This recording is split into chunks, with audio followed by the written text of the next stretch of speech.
আসুন আমরা প্রার্থনা করি। আমাদের স্বর্গীয় পিতা, তুমি আমাদেরকে অনেক অনেক ভালোবাসো। ধন্যবাদ দেই তোমার মহৎ অনুগ্রহের জন্য। এই পাপময় জগতে যখন আমাদের মাঝে কোনো সত্যিকারের আশা ছিল না, সত্যিকারের সুখ ছিল না এবং আমরা যখন এই জগতের অর্থহীন কাজের দিকে ছুটছিলাম, যখন আমাদের তোমার সাক্ষাতে বিচারিত হওয়ার কথা ছিল, কিন্তু আমরা আসলে তখন জানতাম না যে তুমি আমাদেরকে প্রথমে ভালোবেসেছিলে এবং আমাদেরকে বাঁচাবার জন্য তোমার একমাত্র প্রিয় পুত্র যীশুখ্রিস্টকে পাঠিয়েছিলে। তিনি আমাদের হয়ে বিচারিত হলেন এবং শাস্তি ভোগ করলেন। কারণ তুমি তোমার বহুমূল্য রক্ত ক্রুশে ঝরিয়েছিলে আমাদের সমস্ত পাপ ধৌত করার জন্য। তুমি আমাদেরকে মুক্ত করেছ অনন্তকালীন নরক থেকে, যেটা আসলে আমাদের কাজের দ্বারা নয়, কিন্তু শুধুমাত্র তোমার অনুগ্রহের মধ্য দিয়েই। এই কারণে পিতা, সত্যি তোমাকে অনেক অনেক ধন্যবাদ দেই। এবং এ সময় আমরা যারা তোমার পবিত্র রক্তে ধৌত হয়ে একত্রিত হয়েছি, তুমি আমাদেরকে তুমি আমাদেরকে সূচি এবং পবিত্র করো, যেন আমরা তোমার অনুগ্রহে তোমার গৌরব করতে পারি এবং তোমার বাক্য সম্বন্ধে শিক্ষা লাভ করতে পারি। ধন্যবাদ দেই পিতা, এই পবিত্র সহভাগিতায় তুমি আমাদেরকে একত্রিত করেছ। আমরা এটা বিশ্বাস করছি যে তুমি আমাদের মধ্যে আছো। পিতা, আমাদের প্রত্যেককে তুমি দেখো এবং আমাদের প্রত্যেককে তুমি ধরে রাখো। এই পৃথিবীটা আস্তে আস্তে আরো বেশি পাপের মধ্যে নিমজ্জিত হয়ে যাচ্ছে এবং শেষ সময়ের কাছাকাছি চলে এসেছে, যার পরেই তোমার সেই ক্রোধ নেমে আসবে। পিতা, এখনো আমরা অনেক দুর্বল। কখনো কখনো আমরা তোমার ইচ্ছা অনুসারে চলতে পারি না, আমাদের নিজেদের ইচ্ছা অনুসারে চলি। পিতা, তোমার বাক্য এবং তোমার পবিত্র আত্মার শক্তি এবং তোমার অনুগ্রহের মধ্য দিয়ে তুমি আমাদেরকে ধরে রাখো। তুমি আমাদেরকে পরিপূর্ণ করো, যেন আমরা আরো বেশি পবিত্রভাবে জীবনযাপন করতে পারি। পিতা, আমরা চাই তোমার পবিত্র সন্তান হতে। আমরা আমাদের বাকি জীবনটা তোমার জন্যই কাটাতে চাই। পিতা, তুমি আমাদের জীবনটাকে পরিবর্তন করো। এবং এ সময় প্রার্থনা চাই এই পৃথিবীর সমস্ত মণ্ডলীর জন্য, যারা আমরা কঠিন পরিস্থিতির মধ্য দিয়ে যাচ্ছি এবং বিশ্বাসকে ধরে রাখার চেষ্টা করছি। যারা আমরা বিভিন্ন কঠিন পরিস্থিতির মধ্য দিয়েও সুসমাচার প্রচার করার চেষ্টা করছি। পিতা, সেই সমস্ত ব্রাদার এবং সিস্টারদের তুমি সহবর্তী হও এবং তাদেরকে তোমার পবিত্র আত্মা দ্বারা পরিপূর্ণ করো, যেন তারা আরো বেশি হারানো আত্মাদের কাছে যেতে পারে। পিতা, তুমি তাদের মধ্য দিয়ে তোমার কাজ তুমি পরিচালনা করো। পিতা, তোমাকে ধন্যবাদ দেই সঠিক সময়ে সঠিক বাক্যের জন্য। পিতা, এই সময় তোমার বাক্যের মধ্য দিয়ে তুমি প্রকাশিত হও, যেন আমরা তোমার ইচ্ছাকে বুঝতে পারি, যেন আমরা তোমার বাক্যের মধ্য দিয়ে তোমার ইচ্ছা অনুসারে চলতে পারি। এই সমস্ত প্রার্থনা, গৌরব এবং প্রশংসা তোমার নামে চাই। আমেন। আসুন আমরা একসাথে বাইবেল খুলতে চাই। লুক 12 অধ্যায়, লুক 12 অধ্যায়, লুক 12 অধ্যায় 13 পদ থেকে 21 পদ। লুক 12 অধ্যায় 13 পদ থেকে 21 পদ।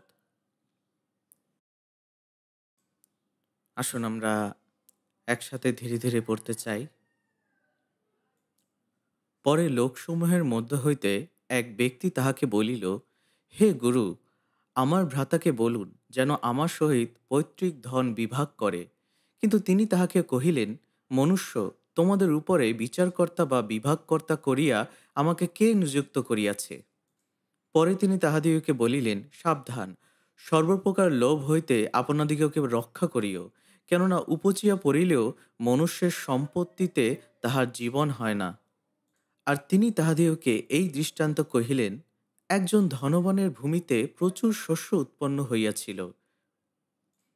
তাহাতে সে মনে মনে বিবেচনা করিতে লাগিল, কি করি, আমার শস্য রাখিবার স্থান নাই।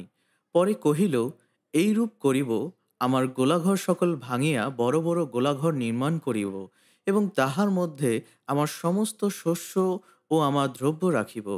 আর আপন প্রাণকে বলিব, প্রাণ, বহু বছরের নিমিত্ত তোমার জন্য অনেক দ্রব্য সঞ্চিত আছে। বিশ্রাম করো, ভোজন পান করো, আমোদ প্রমোদ করো। কিন্তু ঈশ্বর তাহাকে কহিলেন, হে নির্বোধ, অদ্য রাত্রিতেই তোমার প্রাণ তোমা হইতে দাবি করিয়া লওয়া যাইবে। তবে তুমি এই যে আয়োজন করিলে, এই সকল কাহার হইবে? যে কেহ আপনার জন্য ধন সঞ্চয় করে এবং ঈশ্বরের উদ্দেশ্যে ধনবান নয়, সে এইরূপ। এই পর্যন্তই আমরা পড়তে চাই। এই বাক্যগুলোর মধ্য দিয়ে আমরা আজকে যে বিষয়টি শিখব তা হল নির্বোধ ধনবানের দৃষ্টান্ত। তাই আজকের সারমনের টাইটেল হল নির্বোধ ধনবানের দৃষ্টান্ত। এখানে যীশুখ্রিস্ট তিনি ইসরায়েলের বিভিন্ন অঞ্চল দিয়ে ঘুরছিলেন এবং ঈশ্বরের বাক্য নিয়ে শিক্ষা দিচ্ছিলেন। তিনি সেখানে সুসমাচার প্রচার করছিলেন।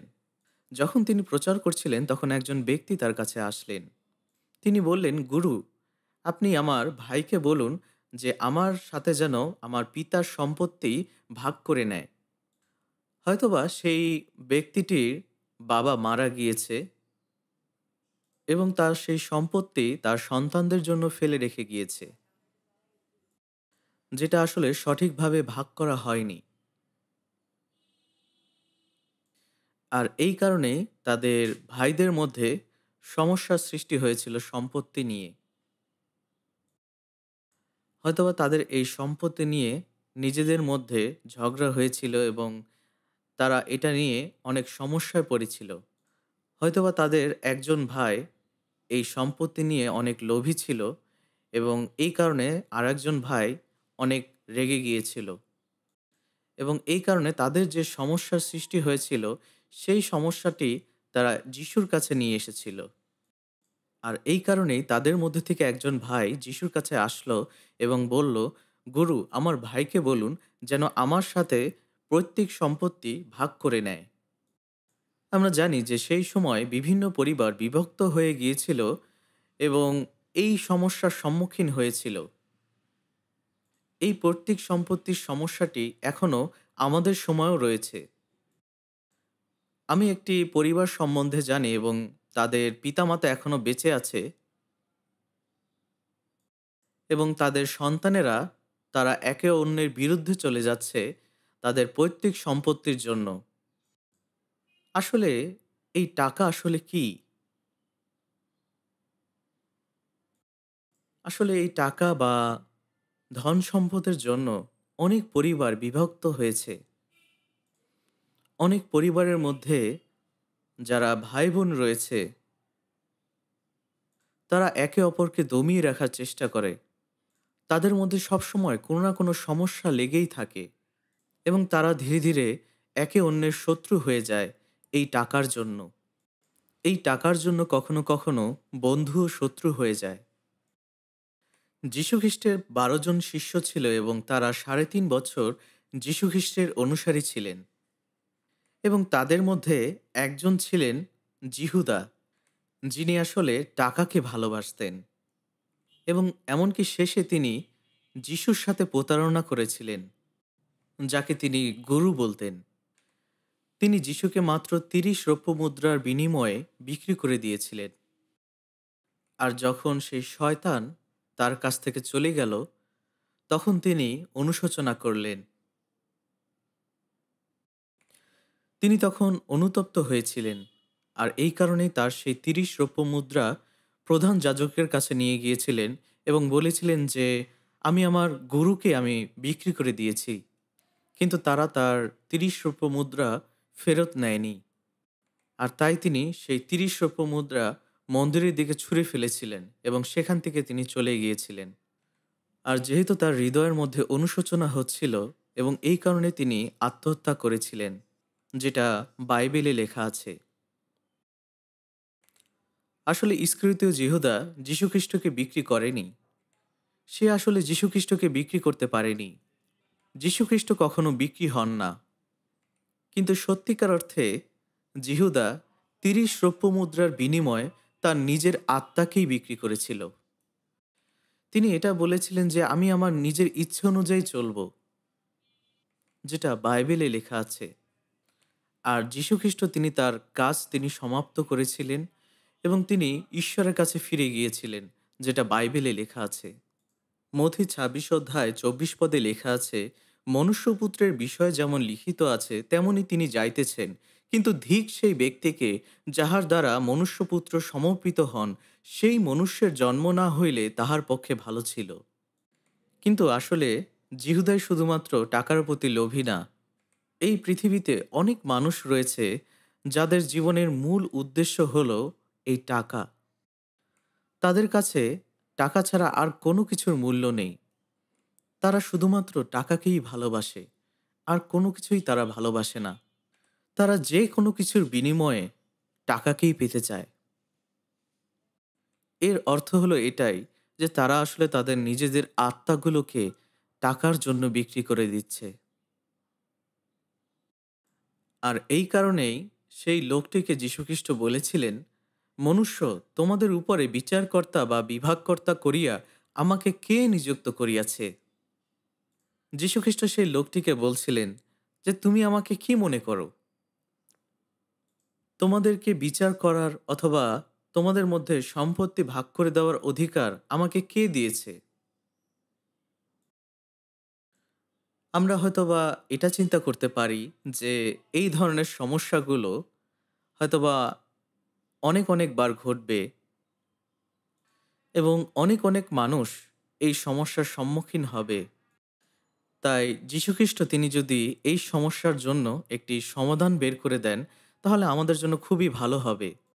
এবং তিনি যদি আমাদেরকে এমন একটি উদাহরণ দিয়ে বলে দেন যে কিভাবে আমরা সম্পত্তির ভাগ করতে পারি, তাহলে আমাদের জন্য এটা খুবই উপকারী হবে। কিন্তু যীশুখ্রিস্ট তিনি আসলে এটা করেননি। তিনি তাকে বলেছিলেন যে, "কে আমাকে নিযুক্ত করেছে তোমাদেরকে বিচার করার বা তোমার সম্পত্তি ভাগ করার?" যীশুখ্রিস্ট এই পৃথিবীতে আসেননি লোভী মানুষদের সমস্যার সমাধান করতে। অনেকে এই কথা বলে যে ধনীরা যদি তাদের অতিরিক্ত ধন সম্পদগুলো গরিবদেরকে দিয়ে দেয়, তাহলে আমরা সকলেই সমান হয়ে যাব। আমরা সকলেই সামাজিক হয়ে যাব এবং এই কারণেই যীশুখ্রিস্ট এই পৃথিবীতে এসেছিলেন। অবশ্যই যীশুখ্রিস্ট টাকার সমস্যার সমাধান করার জন্য এই পৃথিবীতে আসেননি। এই পৃথিবীতে অবশ্যই এই দারিদ্র্যের সমস্যা রয়েছে। কিন্তু যীশুখ্রিস্ট এই দারিদ্র্যের সমস্যা, আমাদের অভাব মিটানোর জন্য তিনি এই পৃথিবীতে আসেননি। এই পৃথিবীর প্রত্যেকটি মানুষেরই একটি লোভী হৃদয় রয়েছে। আর এই কারণেই ১৫ পদে যীশুখ্রিস্ট এই কথা বললেন। পরে তিনি তাহাদিগকে বলিলেন, "সাবধান, সর্বপ্রকার লোভ হইতে আপনাদিগকে রক্ষা করিও, কেননা উপচেয়া পড়িলেও মনুষ্যের সম্পত্তিতে তাহার জীবন হয় না।" প্রত্যেকটি মানুষেরই সম্পত্তির প্রতি লোভ রয়েছে। আর তাই যীশুখ্রিস্ট এই কথা বলেছেন, অনেক বিষয় সম্পত্তি থাকাই মানুষের জীবনের সবচেয়ে দরকারি বিষয় নয়। এটা আপনার জীবনের প্রকৃত উদ্দেশ্য নয়।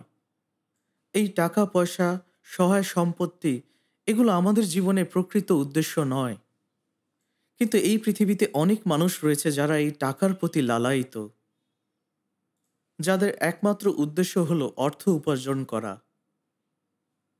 তাদের সমস্ত চিন্তা হলো এটাই যে তারা কিভাবে আরো ভালোভাবে জীবনযাপন করতে পারে। এই পৃথিবীর অনেক মানুষের জীবনের উদ্দেশ্য এটাই, কিন্তু এটা তাদের জীবনের প্রকৃত উদ্দেশ্য নয়। তাদের কাছে জীবনের সত্যিকারের কোনো অর্থ নেই। এমনকি তারা তাদের জীবনের সত্যিকারের উদ্দেশ্য নিয়ে চিন্তা করে না। তাদের সমস্ত চিন্তা এই বর্তমান সময় নিয়ে, কিভাবে তারা আরো ভালোভাবে জীবনযাপন করবে। শুধুমাত্র এটা গরিবদের ক্ষেত্রে তা নয়, যারা ধনী তারাও একই চিন্তা করছে। যারা ধনী তারা চিন্তা করছে যে তারা আরো কিভাবে ধনী হতে পারে। আর তাই তাদের এই লোভ কখনো শেষ হবে না। একদিন আমার এক ভদ্র মহিলার সাথে দেখা হয়েছিল, যার একটি ছোট ব্যবসা রয়েছে, একটি দোকান রয়েছে, এবং আমি তাকে বলছিলাম যে আপনার আত্মার সমস্যার সমাধান করতে হবে। আমি তার কাছে সুসমাচার প্রচার করার চেষ্টা করছিলাম, কিন্তু তিনি তখন বলেছিলেন যে আমি আমার কাজ নিয়ে অনেক ব্যস্ত। আমার আসলে সময় নেই নরকে যাওয়ার বিষয় নিয়ে, আমার আত্মা নিয়ে চিন্তা করার। আমি এই দোকানটা ভাড়া নিয়েছি, তাই আমাকে চিন্তা করতে হবে কিভাবে আমি এই দোকানের ভাড়া পরিশোধ করতে পারি। আর এই কারণেই আমাকে টাকা ইনকাম করতে হবে, যেন আমার একটা বাড়ি হয়। আর এটাই হলো আমার জীবনের একমাত্র উদ্দেশ্য। এটাই আসলে তিনি বলেছিলেন। তার মানে যারা আসলে গরিব তাদের মধ্যে সেই আকাঙ্ক্ষা রয়েছে। তারা ভালোভাবে জীবনযাপন করতে চায়। যদিও তার একটি বিল্ডিং রয়েছে, তারপরও তিনি আরেকটি বাড়ি তিনি করতে চাচ্ছেন। তার মানে তিনি যদি আরো অনেক বেশি পান, কখনোই তার এই অভাব পূরণ হবে না। আর এই কারণেই যীশুখ্রিস্ট তিনি বলেছিলেন যে, অনেক সম্পত্তি থাকলেও জীবনের সেই পূর্ণতা কখনো আসবে না। এই সম্পত্তি, এই টাকা-পয়সাই আমাদের জীবনের মূল উদ্দেশ্য নয়। আর এই কারণেই তিনি একটি দৃষ্টান্ত দিয়েছিলেন একজন ধনী ব্যক্তির কথা। তো তখনকার সময়ে আমাদের সময়ের মতো অনেক বড়, বড় ব্যবসা ছিল না। লোকেরা যে কাজটি করত তারা হলো তাদের নিজেদের জমিতে চাষ করত এবং পশুপালন করত। আর এই কারণে যীশুখ্রিস্ট এমন একজন ধনী ব্যক্তির কথা বললেন, যার অনেক জায়গা জমি ছিল এবং সে তার ভূমিতে, তার জায়গায় সে শস্য উৎপাদন করেছিল। হয়তোবা তার অনেক বড় জায়গা ছিল এবং সেই জায়গায় অনেক বেশি পরিমাণে শস্য হয়েছিল। এবং সেই ধনী ব্যক্তি এটা চিন্তা করেছিল যে আমার যেহেতু অনেক শস্য রয়েছে, তাই আমি একটি বড় গোলাঘর তৈরি করব এবং সেইখানে আমার সমস্ত শস্য রাখব। কিন্তু এখানেই আসলে শেষ নয়। সে নিজের প্রাণকে বলেছিল, প্রাণ, বহু বছরের নিমিত্ত তোমার জন্য অনেক দ্রব্য সঞ্চিত আছে। বিশ্রাম করো, ভোজন পান করো, আমোদ প্রমোদ করো। সে আসলে কিছু বিষয়ে ভুল বুঝেছিল। যদিও সে জানতো যে তার মধ্যে প্রাণ আছে, কিন্তু সে নিজের প্রাণকেই বলেছিল যে বহু বৎসরের জন্য অনেক দ্রব্য সঞ্চিত আছে এবং এই কারণে তুমি বিশ্রাম করো, ভোজন পান করো, আমোদ প্রমোদ করো। আর যিশু তখন বললেন যে, ঈশ্বর বললেন, হে নির্বোধ, আজ রাতেই তোমার প্রাণ তোমার কাছ থেকে দাবি করে নেওয়া যাবে। তবে তুমি এই যে আয়োজন করলে, এ সকল কার হবে? গীতসংহিতা ১৪ অধ্যায় ১ পদে লেখা আছে, নির্বোধ মনে মনে বলছে যে ঈশ্বর নাই। আসলে যে নির্বোধ, সে আসলে তার জীবনের প্রকৃত উদ্দেশ্য সম্পর্কে জানে না এবং তার জীবনের মূল্য সম্পর্কে তার কোনো ধারণা নেই। তারা কখনো তাদের প্রাণ আত্মা নিয়ে তারা চিন্তা করে না। তারা আসলে সবসময় নিজের মতো চলে। গীতসংহিতা ৪৯ অধ্যায় ২০ পদে লেখা আছে, যে মনুষ্য ঐশ্বর্যশালী অথচ অবোধ, সে নশ্বর পশুদের সদৃশ। আমাদের মধ্যে যে প্রাণ আছে, সেই প্রাণকে একমাত্র সন্তুষ্ট করতে পারে ঈশ্বর। এই প্রাণ আসলে চায় অনন্ত জীবন লাভ করতে এবং অনন্তকালীন প্রত্যাশা পেতে। তাই অনন্ত জীবন লাভের মধ্য দিয়েই এই প্রাণের সন্তুষ্টি লাভ করা যায়। কিন্তু এখানে আমরা দেখছি একজন ধনী ব্যক্তির কথা। যদিও হয়তোবা সে জানে যে তার প্রাণ রয়েছে, কিন্তু সে তার প্রাণকে বলছে এই প্রাণ যেন আমোদ প্রমোদ করে, কারণ অনেক শস্য তার জন্য সঞ্চয় করা হয়েছে। আর এই কারণে সেই ধনী ব্যক্তিটি হলো নির্বোধ ব্যক্তি বা বোকা। আর ঠিক এই কারণেই ঈশ্বর তাকে বললেন, হে নির্বোধ, আজ রাতেই তোমার প্রাণ তোমার কাছ থেকে দাবি করে নেওয়া যাবে। তবে তুমি এই আয়োজন যে করলে, এ সকল কার হবে?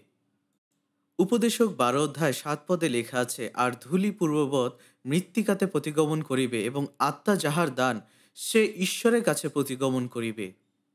আমাদের মধ্যে যে আত্মা রয়েছে, সেই আত্মা ঈশ্বরের প্রতিমূর্তিতেই তৈরি। আর এই কারণে আমরা মনে রাখব যে আমাদেরকে ঈশ্বরের সম্মুখে দাঁড়াতে হবে। আর এই কারণেই আমাদের জীবনের প্রধান উদ্দেশ্য হল মৃত্যুর পূর্বে ঈশ্বরের সঙ্গে সম্পর্ক স্থাপন করা। আর তাই উপদেশক ৩ অধ্যায় ২১ পদে লেখা আছে, মনুষ্য সন্তানদের আত্মা ঊর্ধ্বগামী হয় ও পশুর আত্মা ভূতলের দিকে অধোগামী হয়, ইহা কে জানে? তাই মৃত্যুর পরে মানুষের আত্মা ঈশ্বরের কাছে চলে যায়।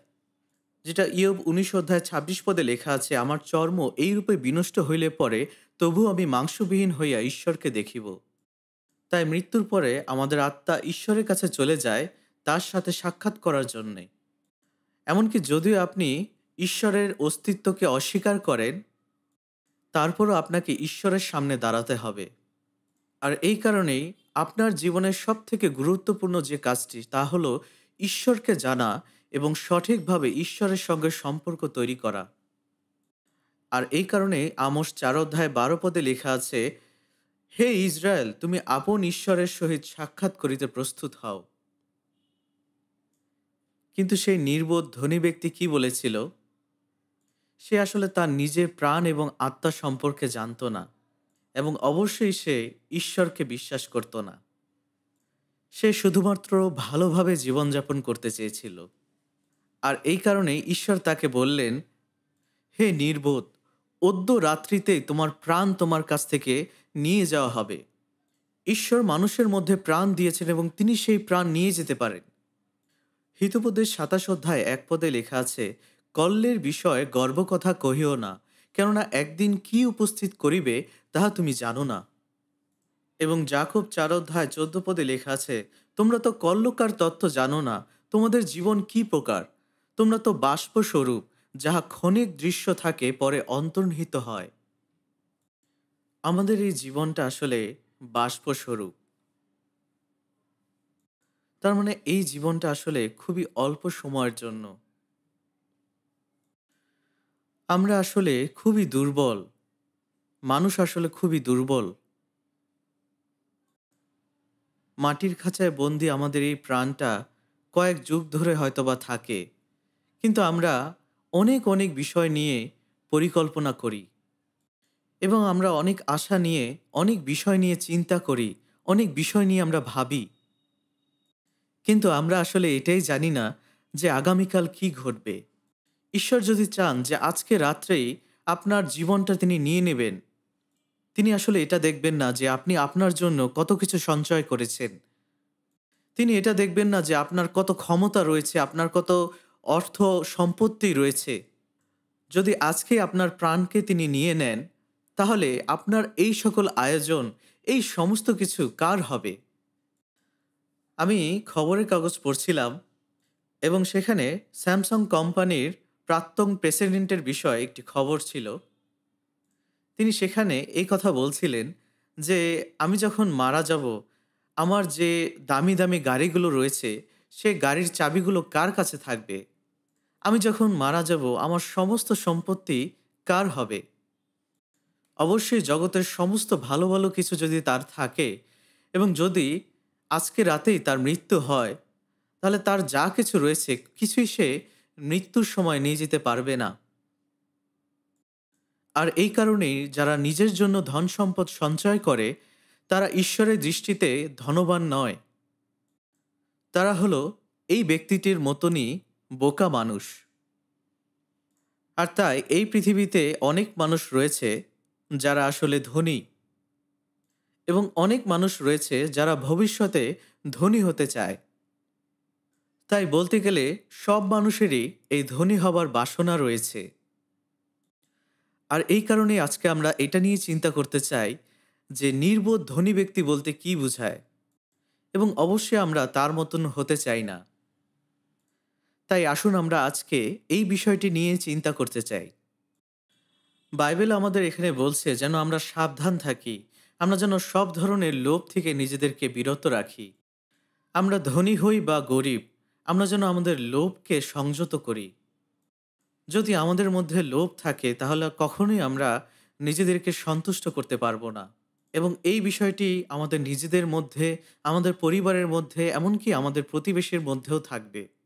আর এই কারণেই যাকব 1 অধ্যায় 15 পদে লেখা আছে, পরে কামনা সগর্ব হইয়া পাপ প্রসব করে, এবং পাপ পরিপক্ক হইয়া মৃত্যুকে জন্ম দেয়। তার মানে যখন আমাদের মধ্যে লোভ লালসা থাকে, সেই লোভ লালসা থেকেই পাপের জন্ম হয়। আমাদের মধ্যে যে লোভ লালসাগুলো রয়েছে, তা আমাদের বিবেককে ভুলায়। আর এই কারণেই এই পাপ থেকেই মৃত্যুর জন্ম হয়, এবং সেই মৃত্যুই হলো দ্বিতীয় মৃত্যু বা নরক। 1 তিমথিও 6 অধ্যায় 7 পদে লেখা আছে, কেননা আমরা জগতে কিছুই সঙ্গে আনি নাই, কিছুই সঙ্গে করিয়া লইয়া যাইতেও পারি না। অবশ্যই আমরা এই পৃথিবীতে শূন্য হাতে এসেছি, এবং শূন্য হাতেই আমরা চলে যাব। তাই যখন আমরা এই পৃথিবীতে এসেছিলাম আমাদের সঙ্গে কিছুই ছিল না, এবং আমরা যখন চলে যাব তখন আমরা কিছুই সঙ্গে করে নিয়ে যেতে পারবো না। আর তাই এই কারণে আমি সবসময় এই কথাই বলি যে খাবার এবং কিছু কাপড় এটি হলেই আমাদের জন্য যথেষ্ট। আপনারা জানেন যে আমি প্রায় স্টিভ জবসের কথা বলি। আমি সবসময় প্রত্যেক বাইবেল সেমিনারে স্টিভ জবসের কথা বলি। আপনারা জানেন যে স্টিভ জবস ছিলেন এই পৃথিবীর মধ্যে সবথেকে সফলতম ব্যক্তি।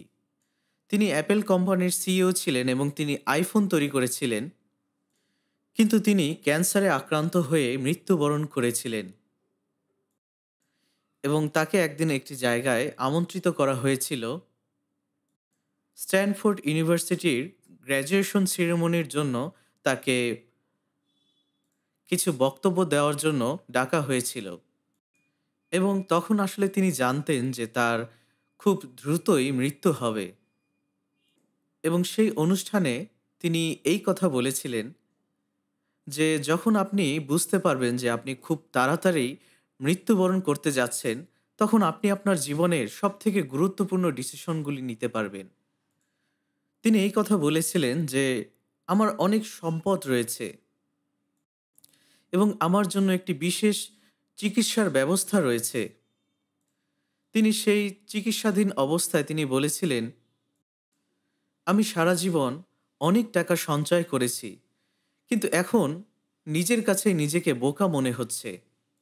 আপনি চাইলে গুগলে সার্চ দিয়ে দেখতে পারবেন যে স্টিভ জবস তিনি মৃত্যুর সময় আইসিইউতে থাকতে কি বলেছিলেন।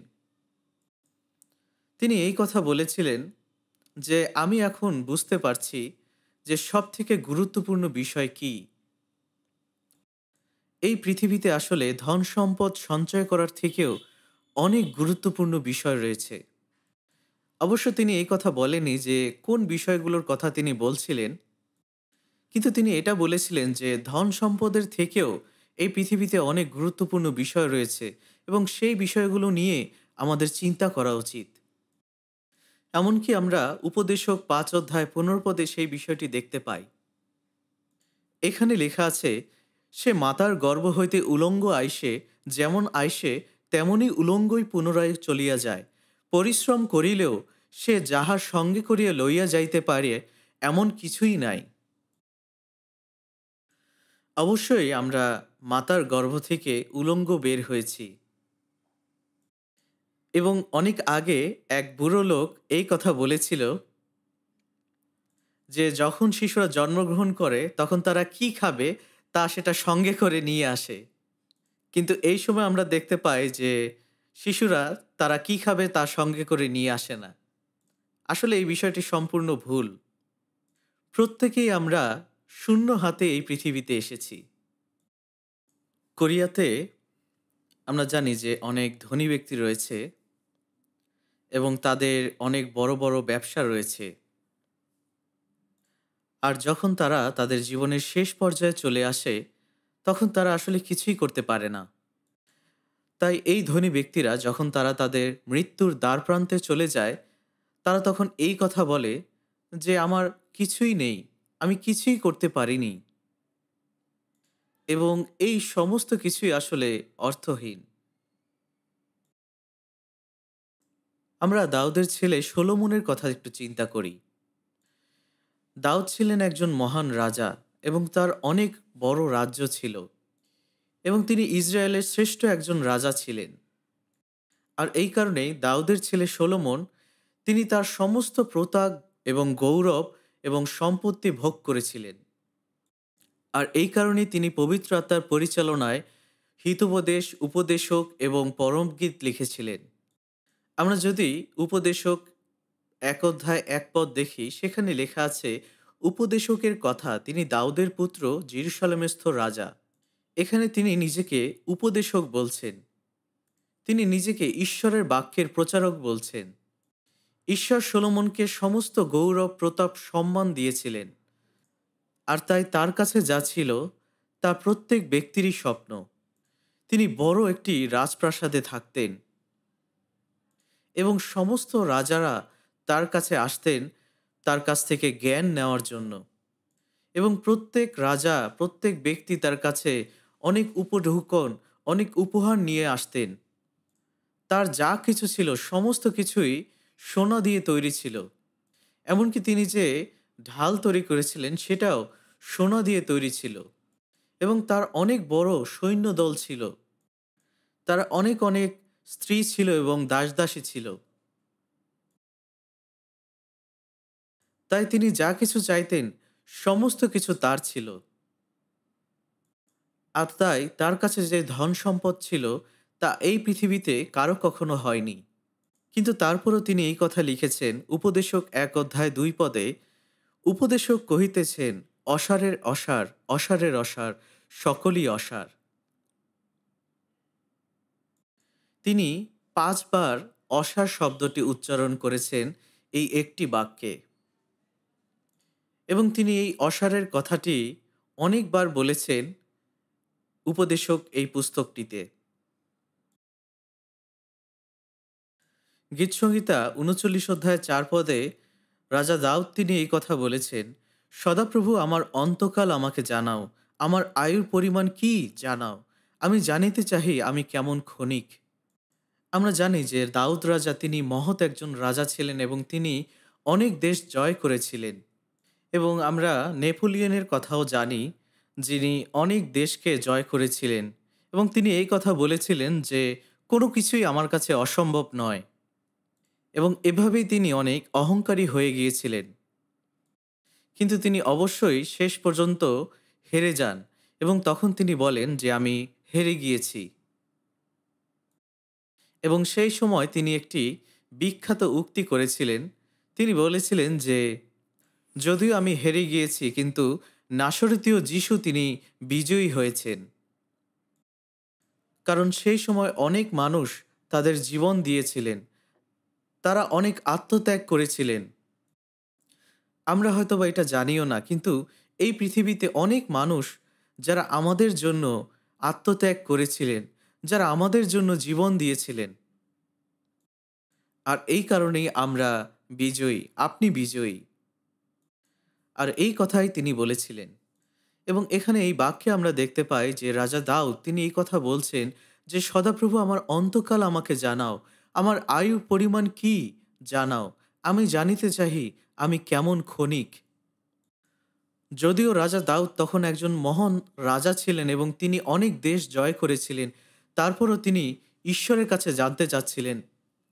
৫ পদে বলা হয়েছে, দেখো তুমি আমার আয়ু কতিপয় মুষ্টি পরিমিত করিয়াছ, আমার জীবনকাল তোমার দৃষ্টিতে অবস্তুবৎ। সত্য, প্রত্যেক মনুষ্য স্থিরীকৃত হইলেও নিতান্ত অসার। আমার জীবনটা প্রভু তোমার কাছে এই হাতের মুষ্টির সমান। তাই আমার জীবনটা আসলে তোমার কাছে কিছুই না। তার মানে এই পৃথিবীর প্রত্যেকটি মানুষ সে সর্বোচ্চ ক্ষমতার অধিকারী হলেও ঈশ্বরের সাক্ষাতে সে কিছুই না। অনেক মানুষ এই কথা বলে যে এখন আমি সফল হয়েছি, আমার এখন যা যা দরকার সমস্ত কিছুই আমার রয়েছে। কিন্তু আসলে তাদের এই কথাই বলা উচিত যে যদিও আমি সবচেয়ে ভালো অবস্থায় রয়েছি, কিন্তু এই সমস্ত কিছুই আসলে বাষ্পস্বরূপ। অবশ্যই প্রত্যেক মানুষই আসলে ছায়ার মতো জীবনযাপন করে। তারা আসলে অর্থহীন বিষয়ের জন্যই ব্যস্ত থাকে। ৬ পদে যা লেখা আছে, সত্য, মনুষ্য ছায়ার ন্যায় গমনাগমন করে, সত্য, তাহারা অসারের জন্য ব্যতিব্যস্ত। সে ধনরাশি সঞ্চয় করে, কিন্তু কে তাহা সংগ্রহ করিবে জানে না। রাজা দাউদ তিনি এই কথা বলছেন, এখন হে প্রভু, আমি কিসের অপেক্ষা করি, তোমাতেই আমার প্রত্যাশা। রাজা দাউদ যিনি একজন মহান রাজা তিনি এই কথা বলছেন যে হে প্রভু, তবে আমি কিসের আশায় থাকব, আমার সব আশা তো তোমার মধ্যেই। আর এই কারণে ঈশ্বর রাজা দাউদকে এত ভালোবাসতেন। তাই এই বিষয়টি আমাদের প্রথমে অবশ্যই বুঝতে হবে। আসুন আমরা আবার উপদেশক পুস্তকে ফিরে যাই। উপদেশক ৯ অধ্যায়, উপদেশক ৯ অধ্যায় ৩ পদ। আসুন আমরা একসাথে পড়তে চাই। সূর্যের নিচে কত কার্য করা যায়, তাহার মধ্যে ইহা দুঃখের বিষয় যে সকলের প্রতি একই রূপ ঘটনা হয়। অধিকন্তু মনুষ্য সন্তানদের অন্তঃকরণ দুষ্টতায় পরিপূর্ণ, এবং যাবজ্জীবন ক্ষিপ্ততা তাহাদের হৃদয়ের মধ্যে থাকে। পরে তাহারা মৃতদের নিকটে যায়। রাজা সোলোমন তিনি এই কথা লিখেছেন, সূর্যের নিচে যা কিছু ঘটে তার মধ্যে দুঃখের বিষয় হলো এই যে সকলেরই একই দশা ঘটে। এছাড়া মানুষের অন্তর দুষ্টতায় পরিপূর্ণ এবং সারা জীবন তারা ক্ষিপ্ততা দেখায়, তাদের হৃদয়ের মধ্যে সেই ক্ষিপ্ততা থাকে এবং এভাবেই তারা মৃত্যুবরণ করে। প্রত্যেক মানুষের মধ্যেই এই ক্ষিপ্ততা, পাগলামি এবং বিচার বুদ্ধিহীনতা রয়েছে। যদিও মানুষের আসলে কিছুই নেই, কিন্তু তারপরও তাকে অবশ্যই বাঁচার জন্য প্রস্তুতি নিতে হবে। কিন্তু তারা এমনভাবে বাঁচতে চায় যেন তারা হাজার হাজার বছর ধরে বাঁচবে। আর এই কারণেই মানুষের অন্তঃকরণের মধ্যে দুষ্টতায় পরিপূর্ণ এবং তাদের মধ্যে পাগলামি রয়েছে, বিচার বুদ্ধিহীনতা রয়েছে। আমরা আসলে এই বিষয়গুলো নিয়ে একটু চিন্তা করি। এটা আসলে একটি গভীর সত্য। কিছু মানুষ রয়েছে যারা প্রেম ভালোবাসার জন্য অনেক বেশি পাগল। আপনি যদি কোরিয়ান টিভি নাটকগুলো দেখেন, তারা সেখানে অনেক পাগলামি করে, তারা একের অন্যের জন্য অনেক বেশি পাগল থাকে। এই পৃথিবীতে কেউ কেউ হয়তোবা ভালোবাসার জন্য পাগল, কেউ কেউ হয়তোবা ক্ষমতার জন্য পাগল, আবার যারা ব্যবসায়ী তারা টাকা ইনকাম করার জন্য পাগল। অবশ্যই টাকা ইনকাম করা ভালো বিষয়, কিন্তু তারা টাকা ইনকাম করার জন্য আর কোনো কিছুকেই আর পাত্তা দেয় না। আর এই কারণেই এই জগতের ইচ্ছাগুলো আসলে এমন পাগলামির মতন। এবং মানুষের সত্যিকারের হৃদয় হলো দুষ্টতায় পরিপূর্ণ, পাগলামিতে পরিপূর্ণ এবং এরপরেই সে মারা যায়, সে মৃত্যুর দিকে চলে যায়। যদি আমরা চারপদে দেখি, কারণ কে অব্যাহতি পায়, সমস্ত জীবিত লোকের মধ্যে প্রত্যাশা আছে, কেননা মৃত সিংহ অপেক্ষা বরং জীবিত কুকুর ভালো। অবশ্যই আমরা এই বিষয়টি বুঝতে পারছি যে একটি মৃত সিংহর থেকে একটি জীবিত কুকুর অনেক অনেক ভালো। যদিও এটি একটি সিংহ, কিন্তু এটি যদি মৃত হয় তাহলে এর কোনো আসলে মূল্যই নেই। তাই আমরা কখনোই ধনী লোকদের হিংসা করব না। যদিও তারা আসলে ধনী, কিন্তু তারা আসলে সেই মৃত সিংহের মতো। যদি তারা মরে যায় তাহলে তাদের কোনো মূল্যই আর থাকবে না। কিন্তু আপনি যদি পরিত্রাণ পেয়ে থাকেন তাহলে আপনি একজন জীবিত। আপনি হলেন সেই ব্যক্তিদের একজন সদস্য যাদের অনন্ত জীবন রয়েছে। তাই এখানে উপদেশক তিনি এখানে বলেছেন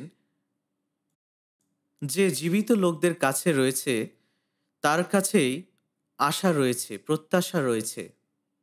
যখনই আপনি পরিত্রাণ পাবেন তখনই আপনি সেই জীবিত লোকদের মাঝে চলে যাবেন যাদের সেই প্রত্যাশা রয়েছে। তাই এই পৃথিবীর প্রত্যেকটি মানুষ আসলে স্বাভাবিক না, তারা প্রত্যেকেই অস্বাভাবিক। আসুন আমরা হিতোপদেশ 23 অধ্যায় দেখি। হিতোপদেশ 23 অধ্যায়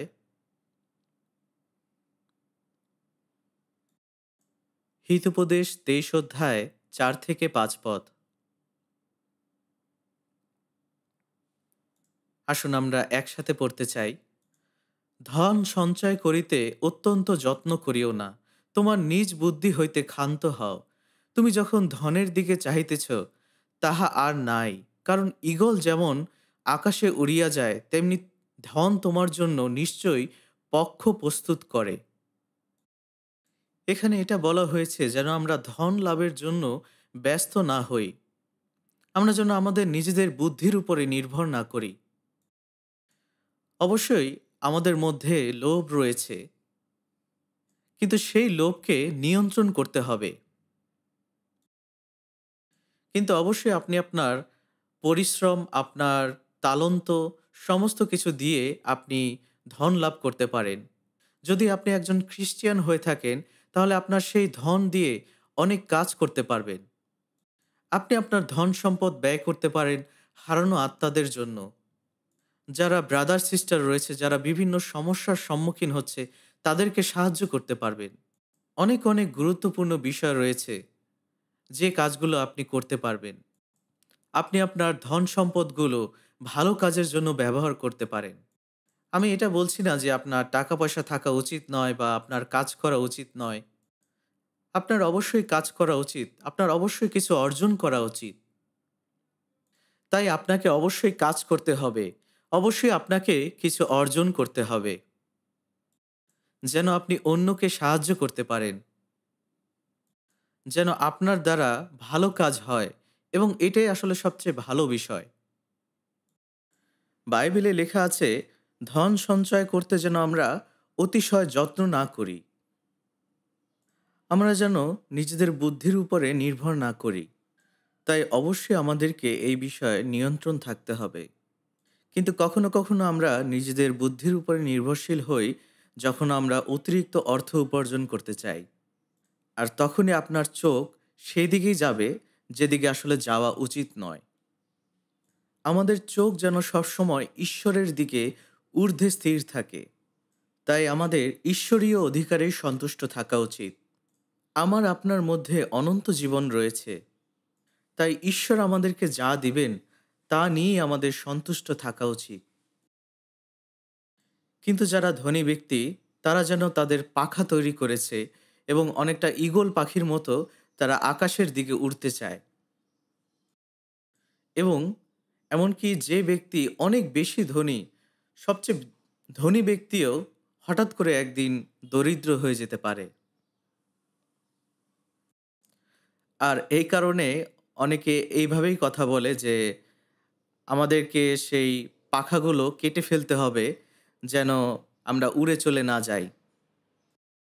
হয়তোবা আমরা এই ভূমিতেই থাকবো বা হয়তোবা আমরা উড়ে চলে যাব। কিন্তু আমরা যে অবস্থায় থাকি না কেন, আমাদেরকে কখনোই সেই নির্বোধ, বোকা ধনী ব্যক্তির মতন আমরা যেন না হই। আমরা যেন ঈশ্বরের সাক্ষাতে জ্ঞানবান হতে পারি। ২ তিমথিও ৩ অধ্যায় ১ পদে লেখা আছে, কিন্তু ইহা জানিও শেষকালে বিষম সময় উপস্থিত হইবে। কারণ মানুষেরা তখন নিজেদেরকে ভালোবাসবে, টাকাকে ভালোবাসবে। তারা টাকাকে ভালোবাসবে কারণ তারা এটা চিন্তা করবে যদি তারা অনেক টাকা ইনকাম করে তাহলে সেই টাকা তাদেরকে খুশি করবে। এবং তারা এটা চিন্তা করে যে এই টাকা তাদেরকে রক্ষা করবে। তাদের এই অর্থ সম্পদ তাদের ভবিষ্যতের জন্য অনেক উপকারী হবে। হয়তোবা এটা মনে হতে পারে যে এটা ঠিক বিষয়, কিন্তু আসলে এটা ঠিক নয়।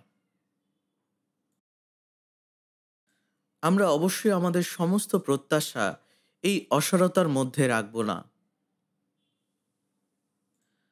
তাই মানুষ নিজেদেরকে ভালোবাসবে, টাকাকে ভালোবাসবে এবং তারা পিতামাতার অবাধ্য হবে, তারা অহংকারী হবে। এই সমস্ত কিছুই ঘটবে আসলে টাকার জন্য। তারা অকৃতজ্ঞ হবে, তারা অসাধু হয়ে যাবে এবং মানুষ আসলে ধীরে ধীরে হিংস্র হয়ে যাচ্ছে। এটা আসলে কত অদ্ভুত বিষয়। এবং শেষে লেখা আছে মানুষ ঈশ্বর প্রিয় নয় বরং বিলাস প্রিয় হবে। এই পৃথিবীতে অনেক মানুষ রয়েছে যারা ঈশ্বর থেকে টাকাকে বেশি ভালোবাসে। তারা এটা মনে করে যে এই টাকা তাদেরকে সমস্ত আরাম আয়েশ এবং আনন্দ দিতে পারে, যেটা ঈশ্বরের ভালোবাসা দিতে পারে না। এই কারণে তারা ঈশ্বরকে ভালোবাসার থেকে আরাম আয়েশকে বেশি ভালোবাসে। আর এই কারণেই কলসীয় ৩ অধ্যায় ৫ পদে লেখা আছে যে লোভ হলো প্রতিমা পূজা করা। যদি আপনার হৃদয়ের মধ্যে লোভ থাকে তার মানে আপনি প্রতিমা পূজা করছেন। তাই আপনাকে অবশ্যই এটা বুঝতে হবে যে আমার মধ্যে যদি লোভ থাকে তাহলে আমি এখন প্রতিমা পূজা করছি। অর্থাৎ আপনার মধ্যে যদি লোভ থাকে তাহলে আপনি ঈশ্বরের থেকে টাকাকে বেশি ভালোবাসছেন। যার মধ্যে টাকার প্রতি ভালোবাসা রয়েছে সে কখনোই আসলে ঈশ্বরকে ভালোবাসতে পারবে না। আর এই কারণেই এই পৃথিবীর অনেক মানুষই তাদের জীবনে ব্যর্থ হয়েছে টাকাকে ভালোবাসার জন্যে। এবং পুরাতন নিয়মে এর অনেক উদাহরণ রয়েছে। এই সময় আমি একটি উদাহরণের কথা বলতে চাই। যিহোশীয় ৭ অধ্যায় দেখতে চাই। যিহোশীয় ৭ অধ্যায় ২০ পদে, যখন ইসরায়েলরা মিশর দেশ থেকে চলে আসলো। এরপরে তারা জিরিহর দেয়ালে আক্রমণ করল। তারা যখন জিরিহ দখল করল, তখন তাদের সমস্ত দ্রব্য তাদের হয়ে গিয়েছিল এবং তারা যে সকল দ্রব্য পেয়েছিল, তারা এই কথাই বলছিল যে তারা যা কিছু লাভ করেছে, এই সমস্ত কিছুই ঈশ্বরের। তাই তারা এই সমস্ত কিছু চায় না। কিন্তু সেই সময় আখন নামে একজন লোক ছিল এবং সে কিছু সম্পদ তার নিজের জন্য রেখে দিয়েছিল এবং সেগুলো লুকিয়ে রেখেছিল। সে সেই দ্রব্যগুলো মাটির নিচে লুকিয়ে রেখেছিল। সেই সময় আসলে এই ঘটনাটি ঘটেছিল। তখন ইসরায়েলীয়রা জিরিহ নগর দখল করেছিল। যদিও সেই নগরটি অনেক বড় ছিল, কিন্তু তারা ছোট্ট একটি নগর দখল করতে পারেনি। সেটি ছিল অয় নগর। তাই তারা অয় নগরের যুদ্ধে পরাজিত হয় এবং সেখানে ৩৬ জন মানুষ মারা যায়। আর যেহেতু তারা এখন পরাজিত হয়েছে এবং সেই সময় আসলে অনেক জাতি ইসরায়েলদের জায়গা দখল করতে চাচ্ছিল, তাই তারা প্রত্যেকেই চিন্তিত ছিল এবং ঈশ্বরকে বলছিল যে, ঈশ্বর, কেন এমন হচ্ছে? তারা ঈশ্বরের সাক্ষাতে কান্না করছিল, ঈশ্বর, কেন এমনটা ঘটছে? তখন ঈশ্বর যিহোশূয়াকে বললেন যে ইসরায়েলরা পাপ করেছে, এই কারণেই এই ঘটনাটি ঘটেছে। তারা যে জিরিহ শহরটি দখল করতে পেরেছে, এই সমস্ত কিছু সম্ভব হয়েছে ঈশ্বরের শক্তির জন্য। যদিও ইসরায়েলরা ত্যাগ স্বীকার করেছিল, কিন্তু এখন এই ব্যক্তি সে ত্যাগ স্বীকার করেনি। তাই ঈশ্বর বললেন যে ইসরায়েলরা তারা তাদের শত্রুদের বিরুদ্ধে যুদ্ধ করতে আর পারেনি, কারণ ঈশ্বর তাদের সাথে ছিল না, কারণ তাদের মধ্যে পাপ ছিল। যতক্ষণ না তাদের মধ্যে এই অভিশাপকে তারা সরিয়ে ফেলছে, ততক্ষণ পর্যন্ত ঈশ্বর তিনি তাদের সাথে থাকবেন না। তখন আসলে ইসরায়েলরা তারা খোঁজা শুরু করলো যে কে তাদের মধ্যে এই জঘন্য ঘৃণ্য পাপটি করেছে। কিন্তু তখন এখন এই বিষয়ে কিছুই বলেনি। আর তাই শেষ পর্যায়ে যখন তারা খুঁজছিল এবং বিভিন্ন জায়গায় তারা খোঁজা শুরু করছিল, শেষ পর্যন্ত তখন আখন ধরা পড়ল। সে তখন এই কথা বলল, আমি লুটিত দ্রব্যের মধ্যে উত্তম একখানি বাবিলীয় শাল, ২০০ শেকল রৌপ্য ও ৫০ শেকল পরিমিত এক থান স্বর্ণ দেখিয়া লোভে পড়িয়া হরণ করিয়াছি। আর দেখুন, সেই সকল আমার তাম্বুর মধ্যে ভূমিতে লুকানো রহিয়াছে, আর নিচে রৌপ্য আছে। তার মানে এটা সে সম্পূর্ণ লোভের বশেই করেছিল। তখন যিশু তাকে বললেন যে, কেন তুমি আমাদের উপরে এই বিপদ ডেকে আনলে? আজ সদাপ্রভু তোমার উপরে বিপদ আনবেন। আর তখন সমস্ত ইসরায়েলেরা প্রথমে আখনকে ও তার পরিবারের সবাইকে পাথর ছুঁড়ে মেরে ফেলল। তারপর সমস্ত কিছু তাদের শুদ্ধ পুড়িয়ে ফেলল। আখন এবং আখনের পুত্র সন্তানগণ এবং সে যা কিছু চুরি করেছিল, সমস্ত রৌপ্য স্বর্ণ সমস্ত কিছু পুড়িয়ে ফেলা হয়েছিল। এবং আরেকটি ঘটনা আমরা দেখতে চাই, সেটি হলো ইলেশিয়ার দাস গেহসির ঘটনা। আমরা জানি যে সেই নামানের ঘটনা। নামান ছিলেন একজন সেনাপ্রধান, যার কুষ্ঠরোগ হয়েছিল এবং সে ইসরায়েল দেশ থেকে একটি ছোট্ট বালিকাকে বন্দি করেছিল এবং তাকে তার স্ত্রীর পরিচারিকা করেছিলেন। এবং সেই বালিকা তাকে এই কথা বলেছিল যে যদি সমরীয়তে একজন ভাববাদী আছে এবং তার সাথে যদি আমার প্রভুর সাক্ষাৎ হতো, তবে তিনি কুষ্ঠরোগ থেকে মুক্তি পেতেন, কারণ সেই ভাববাদী ঈশ্বরের লোক এবং তিনি কুষ্ঠরোগকে সুস্থ করতে পারেন। এখন নামান কুষ্ঠরোগী হওয়ার কারণে সে সব রকম চেষ্টা করছিল সুস্থ হওয়ার জন্য। আর তখন সে অনেক স্বর্ণ মুদ্রা দ্রব্য নিয়ে ইলিশার কাছে গেলেন।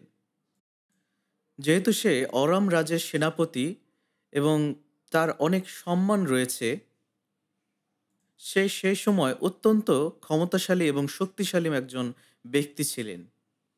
এবং তিনি তখন ইলিশার কাছে দেখা করতে যাচ্ছিলেন। কিন্তু ইলিশা তখন তার সাথে দেখা করতে চাননি। তাই ইলিশা তার কাছে আসেননি। তিনি শুধুমাত্র তার দাস গেহসির মধ্য দিয়ে নামানের কাছে এই বার্তা পাঠালেন যে, যদি তুমি জর্দন নদীতে ৭ বার স্নান করো তাহলে তুমি শুচি হয়ে যাবে। এবং সেই সময় নামান রাগান্বিত হলেন। তিনি আসলে এটা ভেবেছিলেন যে ইলিশা তার কাছে আসবেন এবং তাকে ধরে প্রার্থনা করবেন এবং এরপরে তিনি সুস্থ হয়ে যাবেন। কিন্তু তিনি তার কাছেও আসেননি। তিনি শুধুমাত্র জর্দন নদীতে তাকে ডুব দিতে বলেছিলেন। নামান তখন এই কথা বলছিলেন যে, জর্দান থেকেও অনেক ভালো, ভালো নদী আমার জায়গায় রয়েছে। সেখানে গিয়েও তো আমি স্নান করতে পারি। কেন আমি এই কাজটি করব? আর এই কারণেই সে রাগান্বিত হয়ে আবার ফিরে চলে যাচ্ছিলেন। তখন তার দাসেরা তাকে বলল যে, পিতা যদি এই ভাববাদী এর থেকেও অনেক মহৎ কাজ করতে বলতেন, তাহলে কি আপনি সেই কাজগুলো করতেন না?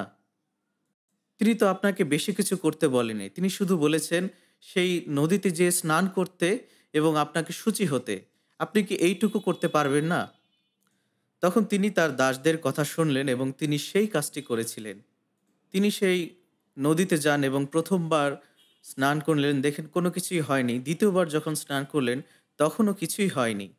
হয়তোবা এমন হতে পারে তার কুষ্ঠরোগটি আরও হয়তোবা বেড়ে গিয়েছিল, সে যখন নদীতে গোসল করছিল।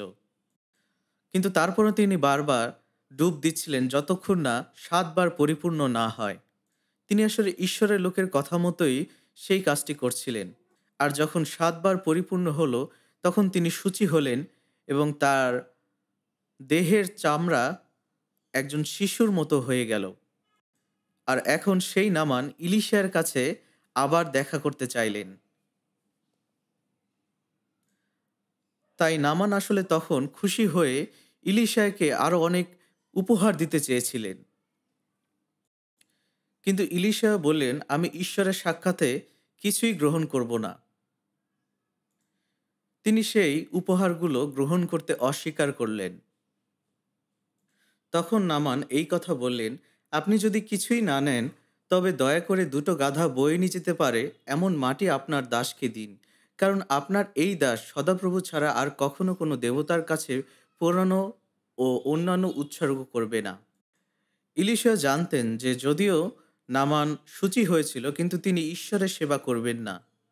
আর তাই নামান যখন ফিরে যাচ্ছিলেন, তখন ইলিশার দাস গেহসি এই কথা চিন্তা করছিল, কেন তিনি তার কাছ থেকে সেই ধন সম্পদ নিলেন না। যেহেতু ইলিশাও নামানের কাছ থেকে কোনো কিছুই নেয়নি, তাই সে এই বিষয়টি নিয়ে চিন্তা করছিল। গেহসি তখন মনে মনে বলল, ওই অরমীয় নামান যা এনেছিলেন তা গ্রহণ না করে আমার প্রভু এমনি তাকে ছেড়ে দিয়েছেন। জীবন্ত সদাপ্রভুর দিব্য যে আমি তার পিছনে পিছনে দৌড়ে গিয়ে তার কাছ থেকে কিছু চেয়ে নেব। এই বলে গেহসি নামানের পিছনে পিছনে দৌড়ে গেল। তাকে তার দিকে দৌড়াতে আসতে দেখে নামান তার সঙ্গে দেখা করার জন্য রথ থেকে নামলেন। তিনি তাকে জিজ্ঞাসা করলেন, সবকিছু ঠিক আছে তো? গেহসি উত্তরে বলল, সবই ঠিক আছে, তবে আমার প্রভু আপনাকে এই কথা বলার জন্য আমাকে পাঠিয়েছেন। ইফ্রিয়মে পাহাড়ি এলাকা থেকে শিষ্য নবীদের ২ জন যুবক এখনই তার কাছে এসেছেন। তাই আপনি যেন দয়া করে তাদের জন্য ৩৯ কেজি রূপা আর ২ সেট পোশাক দেন। তখন নামান তাকে ২ তালন্ত দিলেন এবং তার সাথে ২ জোড়া বস্ত্রও দিয়ে দিলেন। অবশ্যই তখন ইলিশাও এই বিষয়গুলো জানতেন এবং তাই তিনি গেহসিকে জিজ্ঞাসা করেছিলেন যে, তুমি কোথায় গিয়েছিলে? তিনি তাকে প্রশ্ন করেছিলেন, টাকা পয়সা, কাপড় চোপড়, জলপাইয়ের বাগান, আঙ্গুর ক্ষেত, গরু ছাগল ভেড়া ও দাস দাসী নেবার এটাই কি সময়? তখন তিনি তাকে এই কথাই বললেন যে, নামানের চর্মরোগ তোমার এবং তোমার বংশধরদের মধ্যে চিরকাল লেগে থাকবে। তখন গেহসি ইলিশার সামনে থেকে চলে গেল আর তার গা চর্মরোগে তুষারের মতো হয়ে গেল। আর তাই ঠিক এভাবেই আখন এবং গেহসি তাদের লোভের জন্য তারা শাস্তি পেয়েছিল। এবং ঠিক একই ঘটনাই আমরা দেখতে পাই নতুন নিয়মেও। আমরা সবাই অননি এবং সাফিরার ঘটনা জানি। তখনকার সময় প্রয়তিক মণ্ডলীতে তারা তাদের সমস্ত ধন সম্পদ, জায়গা জমি বিক্রয় করে সেই প্রেরিতদের সম্মুখে তারা রাখতেন। কারণ তখনকার সময় সেই প্রয়তিক মণ্ডলীতে যারা ছিলেন, তারা সত্যি সত্যি ঈশ্বরের সেই মহৎ দয়া, মহৎ অনুগ্রহ তারা বুঝতে পেরেছিলেন। কারণ তারা সেই পরিত্রাণ পেয়েছিলেন। এবং দ্বিতীয়ত তারা জানতেন যে সেই জেরুসালেম খুব শীঘ্রই ধ্বংস হয়ে যাবে, যেটা ভাববাণী করা হয়েছে। কারণ তারা জানতেন যে রোমান সাম্রাজ্য খুব তাড়াতাড়ি তাদের সৈনিক নিয়ে আসবে এবং সে জেরুসালেম নগর ধ্বংস করা হবে। আর এই কারণে তারা বুঝতে পেরেছিলেন যে এই জেরুসালেমে কোনো আসলে আশা নেই। কারণ যিশু এই কথা বলেছিলেন যে যখন তোমরা দেখবে যে সমস্ত জেরুসালেম নগর সৈন্য দ্বারা ঘেরাও করা হয়েছে, তখন অবশ্যই তোমাদেরকে এটা বুঝতে হবে যে শেষ সময় সন্নিকট, এবং তখন তোমাদেরকে অবশ্যই সেখান থেকে পালাতে হবে। তাই তাদের কাছে সেই নগরে যা কিছু ছিল সমস্ত কিছুই তারা বিক্রি করে দিয়েছিল। তারা প্রেরিতদের সাক্ষাতে সেই সমস্ত সম্পদ এনে রেখেছিল ঈশ্বরের কাছে উপহারের জন্য। আর সেই সম্পত্তিগুলো শিষ্যদের মধ্যে সমান ভাগে ভাগ করে দেওয়া হয়েছিল, যেটা প্রেরিত 4 অধ্যায়ে লেখা আছে। আর ঠিক তখন অননীয় নামে একজন ব্যক্তি ছিল। যদিও সে তার সমস্ত সম্পদ বিক্রয় করে দিয়েছিল, কিন্তু সে সেখান থেকে কিছু সম্পদ তার নিজের জন্য রেখে দিয়েছিল। যেখানে সমস্ত মানুষ তাদের সর্বস্ব ঈশ্বরের জন্য বিলিয়ে দিয়েছিল, সেখানে এই দম্পতি অননীয় এবং সাফিরা তারা তাদের নিজেদের জন্য কিছু সম্পদ রেখে দিয়েছিল। এবং অবশ্যই সেই বিষয়টি পিতর জানতেন। এবং তখন পিতর তাকে এই কথা বললেন, অননীয়, কি করে শয়তান তোমার মন এমনভাবে অধিকার করল যে তুমি পবিত্র আত্মার কাছে মিথ্যা কথা বললে এবং জমি বিক্রির টাকা থেকে কিছু টাকা নিজের জন্য রেখে দিলে? তখন এই সমস্ত কথা শোনা মাত্রই অননীয় মাটিতে পড়ে মারা গেল। পিতর তাকে এই কথা বলেছিলেন, বিক্রি করার আগে জমিটা কি তোমারই ছিল না? আর বিক্রির পরেও কি টাকাগুলো তোমারই হাতে ছিল না? তবে তুমি কেন এমন কাজ করবে বলে ঠিক করলে? তুমি মানুষের কাছে মিথ্যা বলনি, কিন্তু ঈশ্বরের কাছেই মিথ্যা কথা বলেছ। এবং ঠিক তখনই এই সকল কথা শোনা মাত্রই অননীয় সেখানেই পড়ে মারা যায়। এবং ঠিক পরেই অননীয়ের স্ত্রী সাফিরা আসলো, এবং সে জানতো না যে তার স্বামী মারা গিয়েছে। তখন পিতর তাকে জিজ্ঞাসা করলেন, বলো দেখি, তুমি আর অননীয় সে জমিটা কি এত টাকাতেই বিক্রয় করেছিলে? সে তখন বলল, হ্যাঁ, এত টাকাতেই। তখন পিতর তাকে বললেন, প্রভুর আত্মাকে পরীক্ষা করবার জন্য কেন তোমরা এমন একমত হলে? দেখো, যে লোকেরা তোমার স্বামীকে কবর দিয়েছে তারা দরজার কাছে এসে পৌঁছেছে, তারা তোমাকেও বাইরে নিয়ে যাবে। আর ঠিক তারপরেই অননীয় স্ত্রী সাফিরা সেখানেই মারা গেল। আর এই ঘটনার মধ্য দিয়ে তখন সমস্ত মণ্ডলীর লোক এবং যারা সেই সকল বিষয় শুনেছিল সবাই অনেক ভয় পেয়ে গিয়েছিল। তাই এটাই হলো পবিত্র আত্মার বিরুদ্ধে মিথ্যা বলার ফলাফল। আসলে এটা বিষয় না যে কতগুলো টাকা, কিন্তু এটাই আসলে সবচেয়ে বড় বিষয় যে পবিত্র আত্মার সাথে মিথ্যা কথা বলা। সেই সময়কার মণ্ডলীর লোকেরা যদি এমন কিছু তারা লুকিয়ে রাখত, তারা কখনোই সেই শহর ছেড়ে চলে যেতে পারত না। তারা অবশ্যই সেই শহরের সাথে ধ্বংসপ্রাপ্ত হয়ে যেত। আমরা সকলেই লোটের স্ত্রীর কথা জানি। যখন সদম গমোরা ধ্বংসপ্রাপ্ত হচ্ছিল এবং লোট ও তার পরিবারের লোকজন সবাই সেখান থেকে পালিয়ে যাচ্ছিলেন, ঠিক তখনই তার স্ত্রী সদমের দিকে পেছনে ফিরে তাকায় এবং সাথে সাথেই সে লবণের স্তম্ভ হয়ে যায়। কেন লোটের স্ত্রী পেছনে ফিরে তাকিয়েছিল? কারণ তার এমন কিছু সেই শহরের মধ্যে ছিল যার মধ্যে তার প্রাণ ছিল।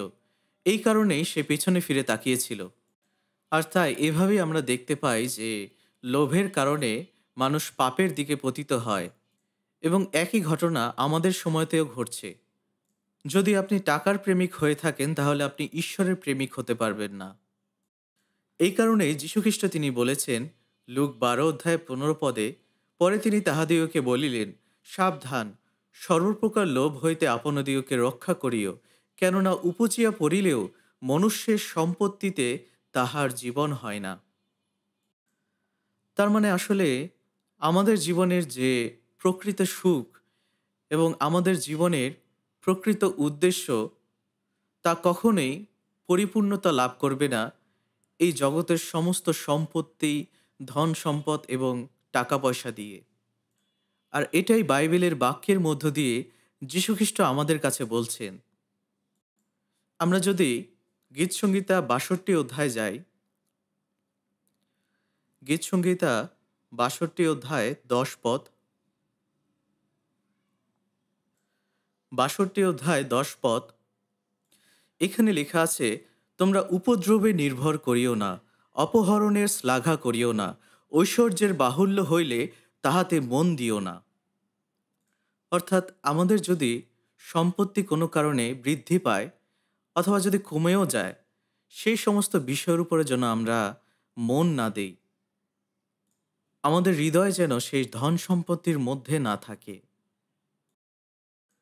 প্রথম তিমথিও ৬ অধ্যায় ১৭ পদে লেখা আছে, যাহারা এই যুগে ধনবান তাহাদিওকে এই আজ্ঞা দাও, যেন তাহারা গর্বিত মনা না হয় এবং ধনের অস্থিরতার উপরে নয়, কিন্তু যিনি ধনবানের ন্যায় সকলেই আমাদের ভোগার্থে যোগাইয়া দেন, সেই ঈশ্বরের উপরে প্রত্যাশা রাখে। কে আমাদেরকে এই সমস্ত ধন সম্পদ দিয়েছেন? ঈশ্বরে তিনি দিয়েছেন এবং আমাদের উচিত ঈশ্বরের ইচ্ছা অনুযায়ী জীবনযাপন করা। এখানে লেখা আছে যে আমরা যেন এই অস্থায়ী ধন সম্পদের উপরে নির্ভরশীল না হই। একই বিষয় উপদেশক ৫ অধ্যায় ১০ পদে লেখা আছে, যে ব্যক্তি রৌপ্য ভালোবাসে সে রৌপ্যে তৃপ্ত হয় না, আর যে ব্যক্তি ধনরাশি ভালোবাসে সে ধনাগমে তৃপ্ত হয় না, ইহাও অসার। কিন্তু অনেকেই লোকেরা এরকম বলে থাকে যে, ও, এই মানুষটি তো অনেক ধনবান, তার মানে সে এই জীবনে সফল হয়েছে। আর যদি সে গরিব হয়ে থাকে, তার মানে সে এখনো জীবনে সফলতা পায়নি। তাই এভাবেই মানুষ একজন অন্যজনকে বিচার করে থাকে, তার কি আছে আর তার কি নেই। কিন্তু ঈশ্বর তিনি তার বাক্যে বলেছেন যে একজন মানুষের জীবনে সমস্ত সম্পত্তিতে উপচে পড়লেও তাতে তার জীবন হয় না। তার মানে একজন মানুষের মূল্য আসলে এটাই যে তার জীবনের উদ্দেশ্য কি এবং সে কিভাবে ঈশ্বরের ইচ্ছে অনুসারে জীবনযাপন করছে। যদি সে ঈশ্বরের ইচ্ছা অনুযায়ী জীবনযাপন করে থাকে, তাহলে অবশ্যই তার জীবনের মূল্য রয়েছে। অর্থাৎ ধনী হওয়া মানেই এটা নয় যে আপনি জীবনে সফলতা পেয়েছেন। ধনী হবার অর্থ এটা নয় যে আপনি অনেক ভালো একটি জীবন পেয়েছেন। এই ধন সম্পদ, টাকা পয়সা কখনই আমাদেরকে সত্যিকারের সুখ এনে দেবে না। কখনই আমাদের জীবনের সত্যিকারের উদ্দেশ্য আমরা লাভ করতে পারবো না। অবশ্যই আপনাকে টাকা ইনকাম করার জন্য পরিশ্রম করতে হবে। আপনার বুদ্ধি, জ্ঞান এবং পরিশ্রম দিয়ে আপনি টাকা উপার্জন করবেন, কিন্তু অবশ্যই সেটা নিজের সন্তুষ্টি লাভের জন্য নয়। সেটা যেন হয় হারানো আত্মাদের জন্য। এবং আমাদেরকে অবশ্যই আমাদের ব্রাদার সিস্টারদের সাহায্য করতে হবে। আমাদের হারানো আত্মাদের জন্য কাজ করতে হবে। আর তাই মানুষ তার হৃদয়ের সমস্ত কিছু যখন টাকার জন্য দিয়ে দেয়, তখন তার প্রাণ ব্যাঙের মতন মৃত হয়ে যায়। আপনি যদি ব্যাঙকে একটি ময়লা আবর্জনার বালতিতে ফেলে দেন, তাহলে সেই ব্যাঙটি মারা যাবে। ঠিক তেমনি মানুষকে যদি আপনি টাকার বাক্সের মধ্যে ফেলে দেন, সেই মানুষটাও আসলে মারা যাবে। আপনি যদি বড়লোক হয়ে থাকেন, আপনি যদি ধনী হয়ে থাকেন, তাহলে অবশ্যই আপনার সেই ধন সম্পদকে সঠিকভাবে কাজে লাগাতে হবে। তাই এই বিষয়টা আপনাকে অবশ্যই বুঝতে হবে যে যখনই আপনি এই টাকা পয়সা, ধন সম্পদের মধ্যে পড়ে যাবেন, তখনই আপনি আসলে মৃত। আমরা যদি আবার উপদেশক পুস্তকে দেখি, উপদেশক ৫ অধ্যায় ১৩ পদে লেখা আছে, সূর্যের নিচে আমি এই বিষম অনিষ্ট দেখিয়াছি যে ধনস্বামীর অনিষ্টের জন্যই ধন রক্ষিত হয়। এখানে বলা হয়েছে ধনী অনেক ধন জমা করে কিন্তু শেষে তার ক্ষতি হয়। অর্থাৎ আমাদের এই ধন সম্পত্তি কখনো কখনো আমাদের ক্ষতির কারণ হয়ে দাঁড়াবে। আমি একটি গল্প শুনেছিলাম একজন ব্যক্তির কথা। যার বাবা-মা তাকে এই প্রতিশ্রুতি দিয়েছিল যে সে যদি ডাক্তারের ডিগ্রি লাভ করে তখন তাকে অনেক সুন্দরী একজন মহিলার সাথে বিয়ে দেবেন এবং সমস্ত অর্থ সম্পদ তাকে দিয়ে দিবেন। এবং তিনি তখন সেই ডাক্তারের ডিগ্রি লাভ করলেন এবং যখনই তিনি রাস্তায় বের হয়েছিলেন, ঠিক তখনই একটি ট্যাক্সি এসে তাকে আঘাত করল এবং তিনি সেখানেই মারা গেলেন। এখানে আসলে কি ঘটেছিল? যদিও তার ডাক্তারের ডিগ্রি ছিল, তার অনেক সহায় সম্পত্তি ছিল এবং তার একজন সুন্দরী স্ত্রী ছিল, কিন্তু শেষ পর্যন্ত কোনো কিছুই তার রইল না। কিছু বছর আগে হয়তোবা আপনাদের মনে আছে কিনা, গুয়ামে একটি প্লেন ক্র্যাশ করেছিল। আমি আসলে জানি না এটা কেন, কিন্তু সেই প্লেনটি গভীর রাতের ল্যান্ড করেছিল এবং সেই প্লেনটি ক্র্যাশ করেছিল এবং একটি পাহাড়ের চূড়ায় আটকে গিয়েছিল। তাই যখন সেই প্লেনটি ক্র্যাশ করেছিল তখন সেখানের প্রত্যেকটি মানুষই আসলে মারা গিয়েছিল এবং সেখানে দেখা গেল যে সেই প্লেনে বেশিরভাগ দম্পতি ছিল যারা হানিমুন থেকে ফিরে আসছিল এবং তাদের সাথে আরও অনেক পরিবারের লোকজন ছিল। সেই পরিবারের লোকেরা তারা অনেকদিন একটি শহরে ছিল এবং তারা তাদের জীবনে অনেক দুঃখ কষ্টের মধ্য দিয়ে যাচ্ছিল এবং শেষ পর্যন্ত তাদের অনেক ধন সম্পদ হয় এবং তখন তারা এটা চিন্তা করছিল যে আমরা এখন সফল হয়েছি, আমাদের একটি সুন্দর জীবন রয়েছে এবং আমাদের কাছে অনেক টাকা পয়সা রয়েছে ঘোরার জন্য। আর এই কারণেই তারা সেই পরিকল্পনা অনুসারে ঘুরতে গেল এবং সেই প্লেনে তারা উঠল এবং এরপরেই তারা প্রত্যেকেই মারা গেল। আমি আসলে জানি না সেই টাকা পয়সাগুলো কারা পেয়েছিল, যেহেতু পরিবারের প্রত্যেকেই মারা গিয়েছিল। কারণ আসলে এই টাকা পয়সা ধন সম্পদ সেই মৃত পরিবারের লোকজনদের কিছুই কাজে আসবে না। আর এই কারণেই বাইবেল আমাদেরকে বলে যে আমরা আগামীকাল কি ঘটবে আমরা কিছুই জানি না। তাই আমরা যেন আগামীকালের বিষয়ে চিন্তিত না হই। আমাদের চিন্তা এবং পরিকল্পনা কখনই আমাদেরকে সুখের নিশ্চয়তা দিতে পারে না। যোহন ৬ অধ্যায় ১৭ পদে লেখা আছে, যোহন ১৭ অধ্যায় ২৭ পদে লেখা আছে, নশ্বর ভক্ষের নিমিত্ত শ্রম করিও না, সেই ভক্ষের জন্য শ্রম করো যাহা অনন্ত জীবন পর্যন্ত থাকে, যাহা মনুষ্যপুত্র তোমাদিওকে দিবেন, কেননা পিতা ঈশ্বর তাহাকেই মুদ্রাঙ্কিত করিয়াছেন। যীশুখ্রিস্ট শয়তান দ্বারা পরীক্ষিত হয়েছিলেন। শয়তান যখন যীশুখ্রিস্টকে পরীক্ষা করছিল তখন যীশুখ্রিস্ট ৪০ দিন ক্ষুধার্ত ছিলেন এবং তিনি তখন সেই সময় অনেক ক্লান্ত এবং শ্রান্ত হয়ে গিয়েছিলেন। আর ঠিক তখনই শয়তান তাকে পরীক্ষা করতে আসলো। শয়তান যিশুকে বলেছিল, যদি তুমি ঈশ্বরের পুত্র হও। আসলে এখানে যদি বলতে কোনো কথা নেই, কিন্তু শয়তান আসলে তাকে পরীক্ষা করতে চেয়েছিল। আর এই কারণেই সে এই কথা বলেছিল, যদি তুমি ঈশ্বরের পুত্র হও তাহলে আদেশ করো যেন এই পাথরগুলো রুটিতে পরিণত হয়। তখন যীশুখ্রিস্ট কি বলেছিলেন? তিনি কি এরকম কিছু বলেছিলেন যে ওহ, আমি তো ভুলেই গিয়েছিলাম যে আমি ঈশ্বরের পুত্র? না, তিনি আসলে এমনটা বলেননি। তিনি এমনটা কিছুই বলেননি যে ওহ, আমি তো ভুলে গিয়েছিলাম এই পাথরকে তো রুটি বানাতে হবে। তিনি শয়তানকে এই উত্তরই দিয়েছিলেন যে মানুষ শুধুমাত্র রুটিতেই বাঁচে না, কিন্তু ঈশ্বরের মুখ হতে যে বাক্য নির্গত হয় তাতেই বাঁচে। আপনার কাছে হয়তোবা এই বিষয়টি এরকমই মনে হতে পারে যে ঠিক যেমনটা আমাদের দেহের জন্য খাবারের প্রয়োজন, তেমনি আমাদের আত্মার জন্য ঈশ্বরের বাক্য প্রয়োজন। কিন্তু এই বাক্যে এর থেকেও অনেক গভীর ব্যাখ্যা রয়েছে। যীশুখ্রিস্টের মধ্যে সমস্ত বাক্য ছিল, কারণ তিনি নিজেই বাক্য ছিলেন। তাই তিনি আসলে যেটা বোঝাতে চেয়েছিলেন তা হলো যে এই খাবারের মধ্য দিয়ে আমাদের জীবন বাঁচবে না। আমাদের জীবনের সবথেকে গুরুত্বপূর্ণ যে বিষয়টি তা হলো ঈশ্বরের বাক্য। যোহন ৪ অধ্যায় যীশুখ্রিস্ট যখন সমরীয় নগর দিয়ে যাচ্ছিলেন তখন তিনি ক্ষুধার্ত এবং তৃষ্ণার্ত ছিলেন এবং তার সাথে সেই সমরীয় নারীর সাথে দেখা হয় এবং আমরা জানি যে এরপরে কি ঘটনা ঘটেছিল। এবং পরবর্তীতে যখন তার শিষ্যেরা তার কাছে এসেছিল তারা যীশু খ্রিস্টের জন্য খাবার নিয়ে এসেছিলেন এবং যীশুকে তারা খেতে বলছিলেন। কিন্তু যীশু তখন এই উত্তর দিয়েছিলেন যে, আমার কাছে খাবার রয়েছে, কিন্তু এই বিষয়ে তোমরা জানো না। তখন তারা পরস্পর বলাবলি করতে লাগলো যে কেউ কি তাকে খাবার এনে দিয়েছিল। যীশুখ্রিস্ট তখন বললেন যে, আমার খাদ্য এই, যিনি আমাকে পাঠাইয়াছেন, যেন তার ইচ্ছা পালন করি ও তার কার্য সাধন করি। এটাই হলো যীশুখ্রিস্টের খাবার। তার খাবার হলো এটাই, যে তার পিতার ইচ্ছা পালন করা এবং তার কার্য সাধন করা।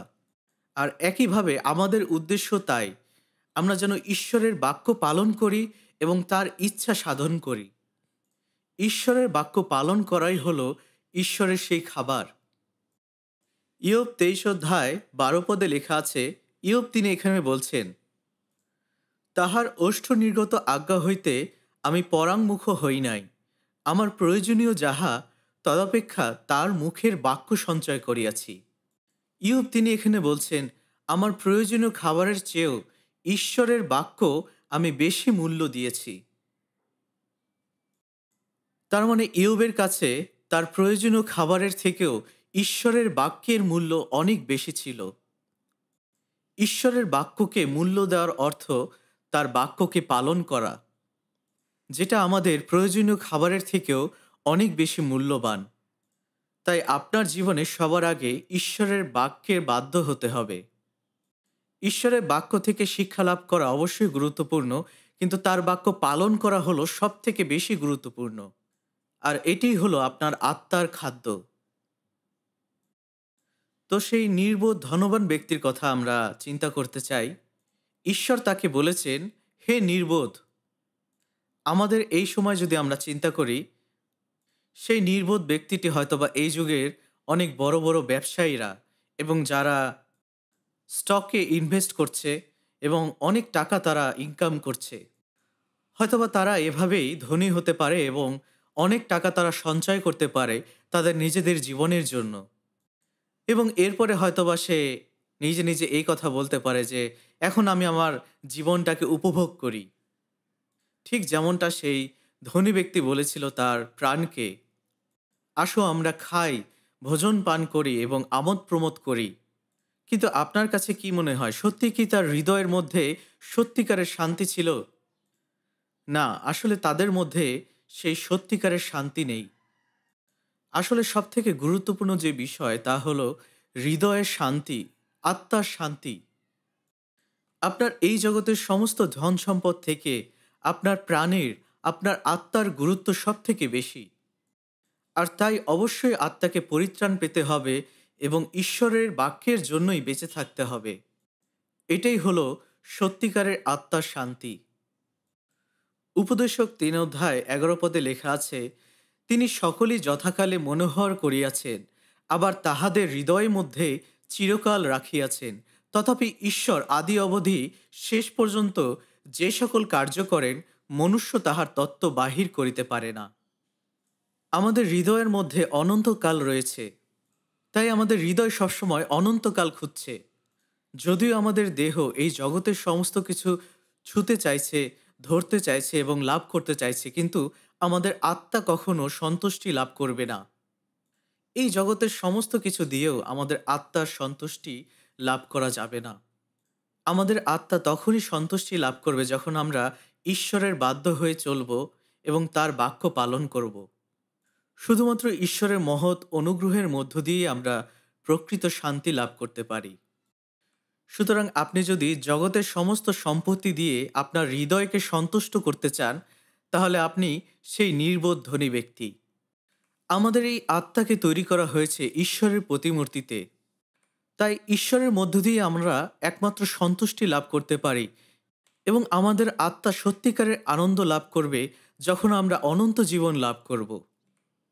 যোহন 5 অধ্যায় 24 পদে লেখা আছে, সত্য সত্য আমি তোমাদিগকে বলিতেছি, যে ব্যক্তি আমার বাক্য শুনে ও যিনি আমাকে পাঠাইয়াছেন তাহাকে বিশ্বাস করে, সে অনন্ত জীবন প্রাপ্ত হইয়াছে এবং বিচারে আনিত হয় না, কিন্তু সে মৃত্যু হইতে জীবনে পার হইয়া গিয়েছে। যখনই আমরা পরিত্রাণ পেয়েছি তখনই আমরা নরক থেকে স্বর্গে চলে এসেছি। আমরা প্রত্যেকেই মৃত্যু থেকে স্বাধীন হয়েছি। আর তাই এই আত্মাকে এই প্রাণকে কখনোই এই জগতের জ্ঞান, এই সমস্ত কিছুর সম্পদ এবং আমোদ প্রমোদ দিয়ে সন্তুষ্টি লাভ করানো যাবে না। আমাদের আত্মাকে কখনোই এই জগতের সমস্ত কিছু দিয়ে সন্তুষ্ট করতে পারবো না। পাপীরা ঈশ্বরের কাছ থেকে দূরে সরে গিয়েছে। আর এই কারণেই অবশ্যই তাদের মধ্যে সত্যিকারের সুখ নেই, তাদের হৃদয়ের মধ্যে সত্যিকারের আনন্দ নেই এবং তাদের মধ্যে রয়েছে ঈশ্বরের শেষ বিচারের ভয়। কখনো কখনো আমি যখন টিভি অন করি, আহ, তখন একটি টিভি প্রোগ্রাম দেখতে পাই। সেই প্রোগ্রামটির নাম হলো স্বর্গের থেকেও সুন্দর একটি জায়গা। এবং একটি সিনেমা আমি দেখেছিলাম যেখানে স্বর্গের কোনো সিনারি আমি দেখিনি, কিন্তু নরকের অনেকগুলো সিনারি দেখেছিলাম এবং সেখানে নরককে অনেক বিস্তারিতভাবে দেখানো হয়েছিল। যারা সেই নরকে গিয়েছিল তারা বিভিন্ন রকম আ নরকের স্থানে ছিল। সেখানে একজন বিচারক একজনকে বিচার করছিলেন এবং তাকে বলছিলেন যে, "তুমি নরহত্যা করেছ।" তখন সে বলল, "না, আমি তো কাউকে খুন করিনি।" তখন সেই বিচারক বললেন, "তুমি তোমার পেটের বাচ্চা নষ্ট করেছিলে। আর এই কারণেই তুমি খুনি।" এবং সেই বিচারক আরেকজন উকিলকে বলছিলেন যে, "তুমি অনেক মিথ্যা কথা বলেছ, কারণ তুমি উকিল ছিলে।" আর তাই তারা যা, যা কাজ করেছিল তাদের কাজ অনুযায়ী তাদের বিভিন্ন রকম নরকে ফেলে দেওয়া হয়েছিল। এবং সেই নরকটি দেখতে খুবই জীবন্ত মনে হচ্ছিল এবং সেখানে মনে হচ্ছিল যে নরকের আগুন যেন জ্বলছে। আপনারা প্রত্যেকেই সেই সিনেমাটি দেখবেন। এটা আসলেই খুবই জীবন্ত একটি সিনারি ছিল। তখন আমি এই কথা চিন্তা করছিলাম যে, যে এই সিনেমাটি তৈরি করেছে সে হয়তোবা আমাদের কোনো একটি সারমন শুনেছিল। যাই হোক, সেই সিনেমাটিতে অনেক বিস্তারিতভাবে নরক সম্বন্ধে বলা হয়েছিল এবং তাদের সেই কাজ অনুসারে তাদের বিচার হয়েছিল। আমরা জানি এদন বাগানে সেখানে জীবন বৃক্ষ ছিল এবং সদাসৎ জ্ঞানদায়ক বৃক্ষ ছিল এবং শয়তান যখন আদম এবং হাওয়াকে প্রলোভনে ফেলল এবং তাদেরকে বলেছিল যে তোমরা কখনোই মারা যাবে না, যদিও তোমরা সেই সদাসৎ জ্ঞানদায়ক বৃক্ষের ফল ভোজন করো, তারপরও তোমরা কখনোই মারা যাবে না। তুমি যদি খাও, একটু চেষ্টা করে দেখো, একটু খাও, তাহলে তুমি মারা যাবে না এবং তুমি ঈশ্বরের মতো হয়ে যাবে। আসলে ঈশ্বর যখন আদমকে এই আজ্ঞা দিয়েছিলেন তখন হবা ছিলেন না। আর এই কারণেই হবার কাছে ঈশ্বরের এই বাক্যের নিশ্চয়তা অনেক কম ছিল। আর তাই যেহেতু তার মধ্যে সেই নিশ্চয়তা ছিল না ঈশ্বরের বাক্যের প্রতি, তাই হবা এই বিষয়টি নিয়ে চিন্তা করছিল সে খাবে কি খাবে না। সে হয়তোবা ভাবছিল যে হয়তোবা যদি আমি একটু স্পর্শ করি আমি হয়তোবা মারা যাব না। এবং সে হয়তোবা এটা চিন্তা করছিল যে আমি যদি এটা খাই তাহলে কি আমি মারা যাব কি যাব না। এবং এভাবেই সে প্রলোভনে পড়ল এবং ফলটি খেল। সে ফলটি দেখে তার খুব চোখে ভালো লেগেছিল এবং তার ইচ্ছা হয়েছিল সেটা খাওয়ার জন্য। সে যখন খেয়ে দেখল যে এই ফলটি খেতে অনেক সুস্বাদু, তখন সে তার স্বামী আদমকে দিল। সে আদমকে বলল যে, "দয়া করে এটি খেয়ে দেখো।" তখন তার স্বামী বলেছিল যে, "কেন তুমি এটা খেলে? তুমি তো মারা যাবে।" তখন হাওয়া বলল, "আমি তো এটা খেয়ে ফেলেছি। আমাদের ভাগ্যে যা ঘটবে তা আমাদের ভাগ করে নেওয়া উচিত। তুমি একটু চেষ্টা করে দেখো, একটু খেয়ে দেখো। আমি তো একটু আগেই একটা খেলাম।" আর তারপরে তার স্বামী আদম সেই ফলটি খেল। আসলে শয়তান জানতো যে সে যদি প্রথমে আদমের কাছে আসতো এবং তাকে প্রলোভন দেখানোর চেষ্টা করত, হয়তোবা সে প্রলোভিত হতো না। তাই সে প্রথমে হবার কাছে এসেছিল। আসলে এখানে শয়তান অনেক বড় একটি চালাকি করেছিল। তার প্রধান উদ্দেশ্য ছিল আদমের পতন ঘটানো। যদি আদম হবার দেওয়া ফলটি না খেত তাহলে কি ঘটতো? হয়তোবা তখন হবা মারা যেত এবং আদম আরেকটি নতুন স্ত্রী পেত। এটা আসলে শুধুমাত্র কথার কথা। কিন্তু যাই হোক, এখানে শয়তানই আসলে সফল হয়েছিল এবং সেই একই শয়তান এই জগতে এখনো রয়েছে এবং সবসময় সে এটাই চেষ্টা করছে যে এই পৃথিবীর সমস্ত মানুষকে ভুলানো, তারা যেন এই জগতের সমস্ত কিছুর প্রতি আগ্রহ দেখায়। শয়তান সবসময় এটাই চায় যেন মানুষ সবসময় এই জগতের সমস্ত কিছু নিয়ে ব্যতিব্যস্ত থাকে। মানুষ যেন তাদের অনন্ত জীবন নিয়ে চিন্তা করা ভুলে যায়। প্রত্যেকটি মানুষের মধ্যে অনন্ত বিষয় নিয়ে একই প্রশ্ন এবং একই কষ্ট রয়েছে। কিন্তু শয়তান এই জগতের সমস্ত বিষয়বস্তু দিয়ে এই সমস্ত কিছু ঢেকে রেখেছে। এটাই হলো শয়তানের মূল পরিকল্পনা। অর্থাৎ শয়তান তখনই তার পরিকল্পনায় সফল হচ্ছে যখন আপনি এই জগতের সমস্ত কিছু লাভ করার চেষ্টা করছেন।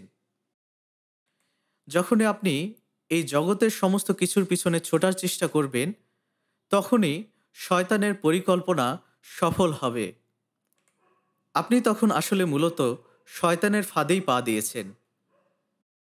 তাই মানুষ যেন সবসময় এই জগতের সমস্ত কিছু নিয়ে পড়ে থাকে, এটাই হলো শয়তানের মূল পরিকল্পনা। আমি একজন বিখ্যাত লেখকের কথা বলতে চাই। আহ, তার নাম হলো গ্র্যাটে এবং জার্মানিতে তার বাসা। সেখানে আমি তার পুরাতন বাড়িতে গিয়েছিলাম। তিনি একটি বিখ্যাত উপন্যাস লিখেছিলেন। সেই উপন্যাসটির নাম হলো ফাউস্ট। এবং আমার কাছে মনে হয়েছিল সেই উপন্যাসটি হয়তোবা তার আত্মজীবনীমূলক কোনো উপন্যাস। যদিও আসলে এটি একটি উপন্যাস এবং আমি সেই বইটি পড়েছিলাম।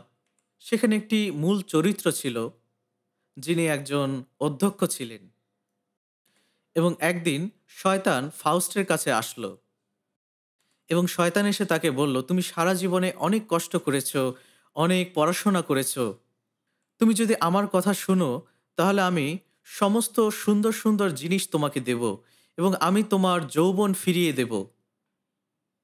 তোমাকে আমি তোমার যৌবনে ফিরিয়ে নিয়ে আসব এবং তুমি একজন সুন্দরী মহিলার সাথে দেখা করতে পারবে এবং তার সাথে তোমার বিয়ে হবে এবং তোমাকে অনেক জ্ঞান বুদ্ধি দেব যেন তুমি অনেক বেশি টাকা ইনকাম করতে পারো।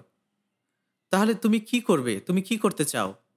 যদি তুমি আমার কথা শোনো, তাহলে তুমি জীবনে অনেক উন্নতি করতে পারবে। কিন্তু অবশ্যই এখানে একটি শর্ত রয়েছে। যখন তুমি মারা যাবে তখন তোমার আত্মাটা আমার কাছে দিতে হবে। এবং তখন সে একটি কন্ট্রাক্টে সাইন করলো এবং যখনই সে সেই কন্ট্রাক্টে সাইন করলো, ঠিক সঙ্গে সঙ্গে সে যুবক হয়ে গেল। সে যৌবন ফিরে পেল এবং সে তখন আরেকটি কাজ করলো, তা হলো সে একটি সুন্দর মহিলার স্বামীকে মেরে ফেলল এবং তাকে তার কাছে নিয়ে নিল। এবং তার অনেক জ্ঞান বুদ্ধি হয়েছিল বিধায় সে সেই জ্ঞান বুদ্ধি কাজে লাগিয়ে সে অনেক সম্পদের মালিক হয়েছিল। এভাবে সে একজন ধনী ব্যক্তি হয়ে যায়। তাই বলা যায় তার এই পৃথিবীতে অনেক সুন্দর একটি জীবন তৈরি হয়েছিল। যেহেতু শয়তান বলেছিল, আমি তোমাকে সমস্ত কিছু দেব, কিন্তু একটি শর্তে, তা হলো তোমার আত্মাটা আমাকে দিতে হবে তুমি যখন মারা যাবে। তাই এর পরের যে ঘটনাটি ঘটেছিল তা খুবই ভয়ঙ্কর। অবশ্যই আপনারা এই বইটি পড়বেন। আপনারা যদি নিজে থেকে পড়েন তাহলে অনেক কিছু বুঝতে পারবেন। এই উপন্যাসটি আসলে সহজ কোনো উপন্যাস নয়। যাই হোক, শয়তান আসলে আমাদের মাঝেও একইভাবে কাজ করছে। শয়তান আমাদেরকেও একইভাবে বলছে যে আমি তোমাকে সমস্ত কিছু দেব, তুমি যা চাও এই জীবনে সমস্ত কিছু পাবে, কিন্তু তুমি তোমার আত্মাটাকে আমাকে দিয়ে দাও। শয়তান সবসময় চায় আমাদের আত্মা যেন নরকে যায়। এটাই তার জীবনের উদ্দেশ্য। আর এই কারণেই হিতোপদেশ 23 অধ্যায় 2 এবং 3 পদে লেখা আছে, আর যদি তুমি উদরম্বী হও, তবে আপনার গলায় আপনি ছুরি দিবে, তাহার সুস্বাদু খাদ্যে লালসা করিও না, কারণ তাহা বঞ্চনার আহার। তার মানে এই জগতের সমস্ত লোভনীয় এবং চাকচিক্য জিনিসই হল শয়তানের বঞ্চনা। গীতসংহিতা 49 অধ্যায় 6 পদে লেখা আছে, যাহারা আপনাদের ধনে নির্ভর করে আপনাদের সম্পত্তি বাহুল্যের শ্লাঘা করে, তাহাদের মধ্যে কেহই কোনো মতে ভ্রাতাকে মুক্ত করিতে পারে না, কিংবা তাহার প্রায়শ্চিত্তের জন্য ঈশ্বরকে কিছুই দিতে পারে না। তাই আপনি যদি আপনার সম্পদের উপর নির্ভরশীল হন, তাহলে আপনি অহংকারী হয়ে যাবেন এবং আপনার মধ্য দিয়ে কখনোই আপনার ভাই পরিত্রাণ লাভ করতে পারবে না। কারণ আত্মার পরিত্রাণ খুবই মূল্যবান, আর এর মূল্য আপনাকে অনন্তকাল ধরে দিতে হবে। ইয়োব ২১ অধ্যায় ৭ পদে লেখা আছে, দুর্জনেরা কেন জীবিত থাকে, কেন বৃদ্ধ হয়, আবার ঐশ্বর্যে বীর্যবান হয়। আসলে এই ঘটনাগুলো আমাদের এই জগতেই ঘটছে। এই জগতে হয়তোবা যারা অহংকারী, যারা মন্দতায় আছে, তারা হয়তোবা ভালো কিছু করছে, কিন্তু তাদের শেষটা কি হবে? তাদের শেষে তারা কোথায় যাবে? যেটা ১৩ পদে লেখা আছে, তাহারা সুখে আপনাদের আয়ু যাপন করে, পরে এক নিমিষের মধ্যে পাতালে নামে। হিতোপদেশ ২১ অধ্যায় ৪ পদে লেখা আছে, উচ্চ দৃষ্টি ও গর্বিত মন দুষ্টদের সেই প্রদীপ পাপময়। এবং উপদেশক ৭ অধ্যায় ৪ পদে লেখা আছে, জ্ঞানবানদের হৃদয় বিলাপ গৃহে থাকে, কিন্তু হীনবুদ্ধিদের হৃদয় আমোদ গৃহে থাকে। আপনি যখন কোনো বিয়ের অনুষ্ঠানে থাকবেন, সেখানে আমোদ প্রমোদ হবে এবং কখনোই আপনি আপনার মৃত্যু নিয়ে চিন্তা করবেন না। তার মানে তখন আপনি একজন নির্বোধ ব্যক্তি। কিন্তু যাদের মধ্যে জ্ঞান রয়েছে, যারা জ্ঞানবান, তারা সেই দুঃখের গৃহে, শোকের গৃহের মধ্যে থাকে। এই শোকের গৃহে থাকার অর্থ হলো এটাই, যে সবসময় মৃত্যু নিয়ে চিন্তা করা। যদি আপনি পরিত্রাণ পেয়ে থাকেন, এর অর্থ হলো এটাই যে আপনি এমন একটি ঘরে প্রবেশ করেছেন, যে ঘরে শোক পালন করা হচ্ছে।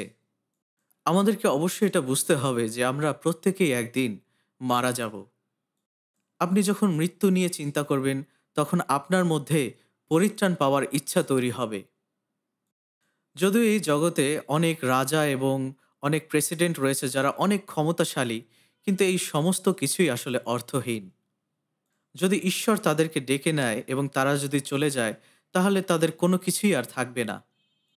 এই পৃথিবীতে অনেক বিখ্যাত ব্যক্তি রয়েছে এবং তারা যখন এই পৃথিবী ছেড়ে চলে যাবে, আমরা শুধু তাদের মৃত্যু নিয়ে চিন্তা করতে চাই না, আমরা চিন্তা করতে চাই যে তাদের মৃত্যুর পরে তাদের জীবনটা কি হবে, তাদের জীবনের পরবর্তী যে ঘটনাগুলো ঘটবে তা কি হবে। আমার মনে হয় এখন সময় হয়েছে শেষ করার। যদিও আসলে আমার অনেক কিছু শেয়ার করার বিষয় ছিল, কিন্তু আমার কাছে সময় নেই। অনেকে হয়তোবা এরকম মনে করতে পারেন যে কেন পাস্টর এত লম্বা সময় প্রচার দিয়ে থাকেন। আসলে আমরা যেন কেউই সেই নির্বোধ ধনী ব্যক্তি না হই। আমি বলছি না যে আমরা কেউ টাকা ইনকাম করব না। কিন্তু আমি যেটা বলছি যে আপনাদেরকে অবশ্যই সঠিকভাবে সেই টাকার ব্যবহার করতে হবে এবং সঠিকভাবে ইনকাম করতে হবে এবং ঈশ্বরের জন্য তা ব্যবহার করতে হবে। আসুন আমরা প্রার্থনা করি। আমাদের অনুগ্রহশীল পিতা, এই পৃথিবীর কোটি কোটি মানুষের মধ্য থেকে তুমি আমাদেরকে আলাদা করেছ এবং আমাদেরকে পরিত্রাণ দিয়েছ। সত্যি পিতা, তোমার মহৎ অনুগ্রহের জন্য তোমাকে ধন্যবাদ দেই। এবং তুমি আমাদেরকে তোমার অনন্তকালীন প্রত্যাশা দিয়েছ, তার জন্য তোমাকে ধন্যবাদ দেই। এখন আমাদের মাঝে সেই অনন্তকালীন প্রত্যাশা রয়েছে। যতদিন আমরা এই পৃথিবীতে আছি, আমরা আর এই অসারতার মধ্যে জীবনযাপন করতে চাই না। আমরা শুধুমাত্র তোমার ইচ্ছানুসারেই জীবনযাপন করতে চাই। যেন যখন তুমি আসবে, আমরা যেন তোমার সাথে মিলিত হতে পারি। যেন যখন আমরা তোমার সাথে মিলিত হব, আমরা যেন লজ্জিত না হই। এই প্রার্থনা তোমার নামে চাই। আমেন।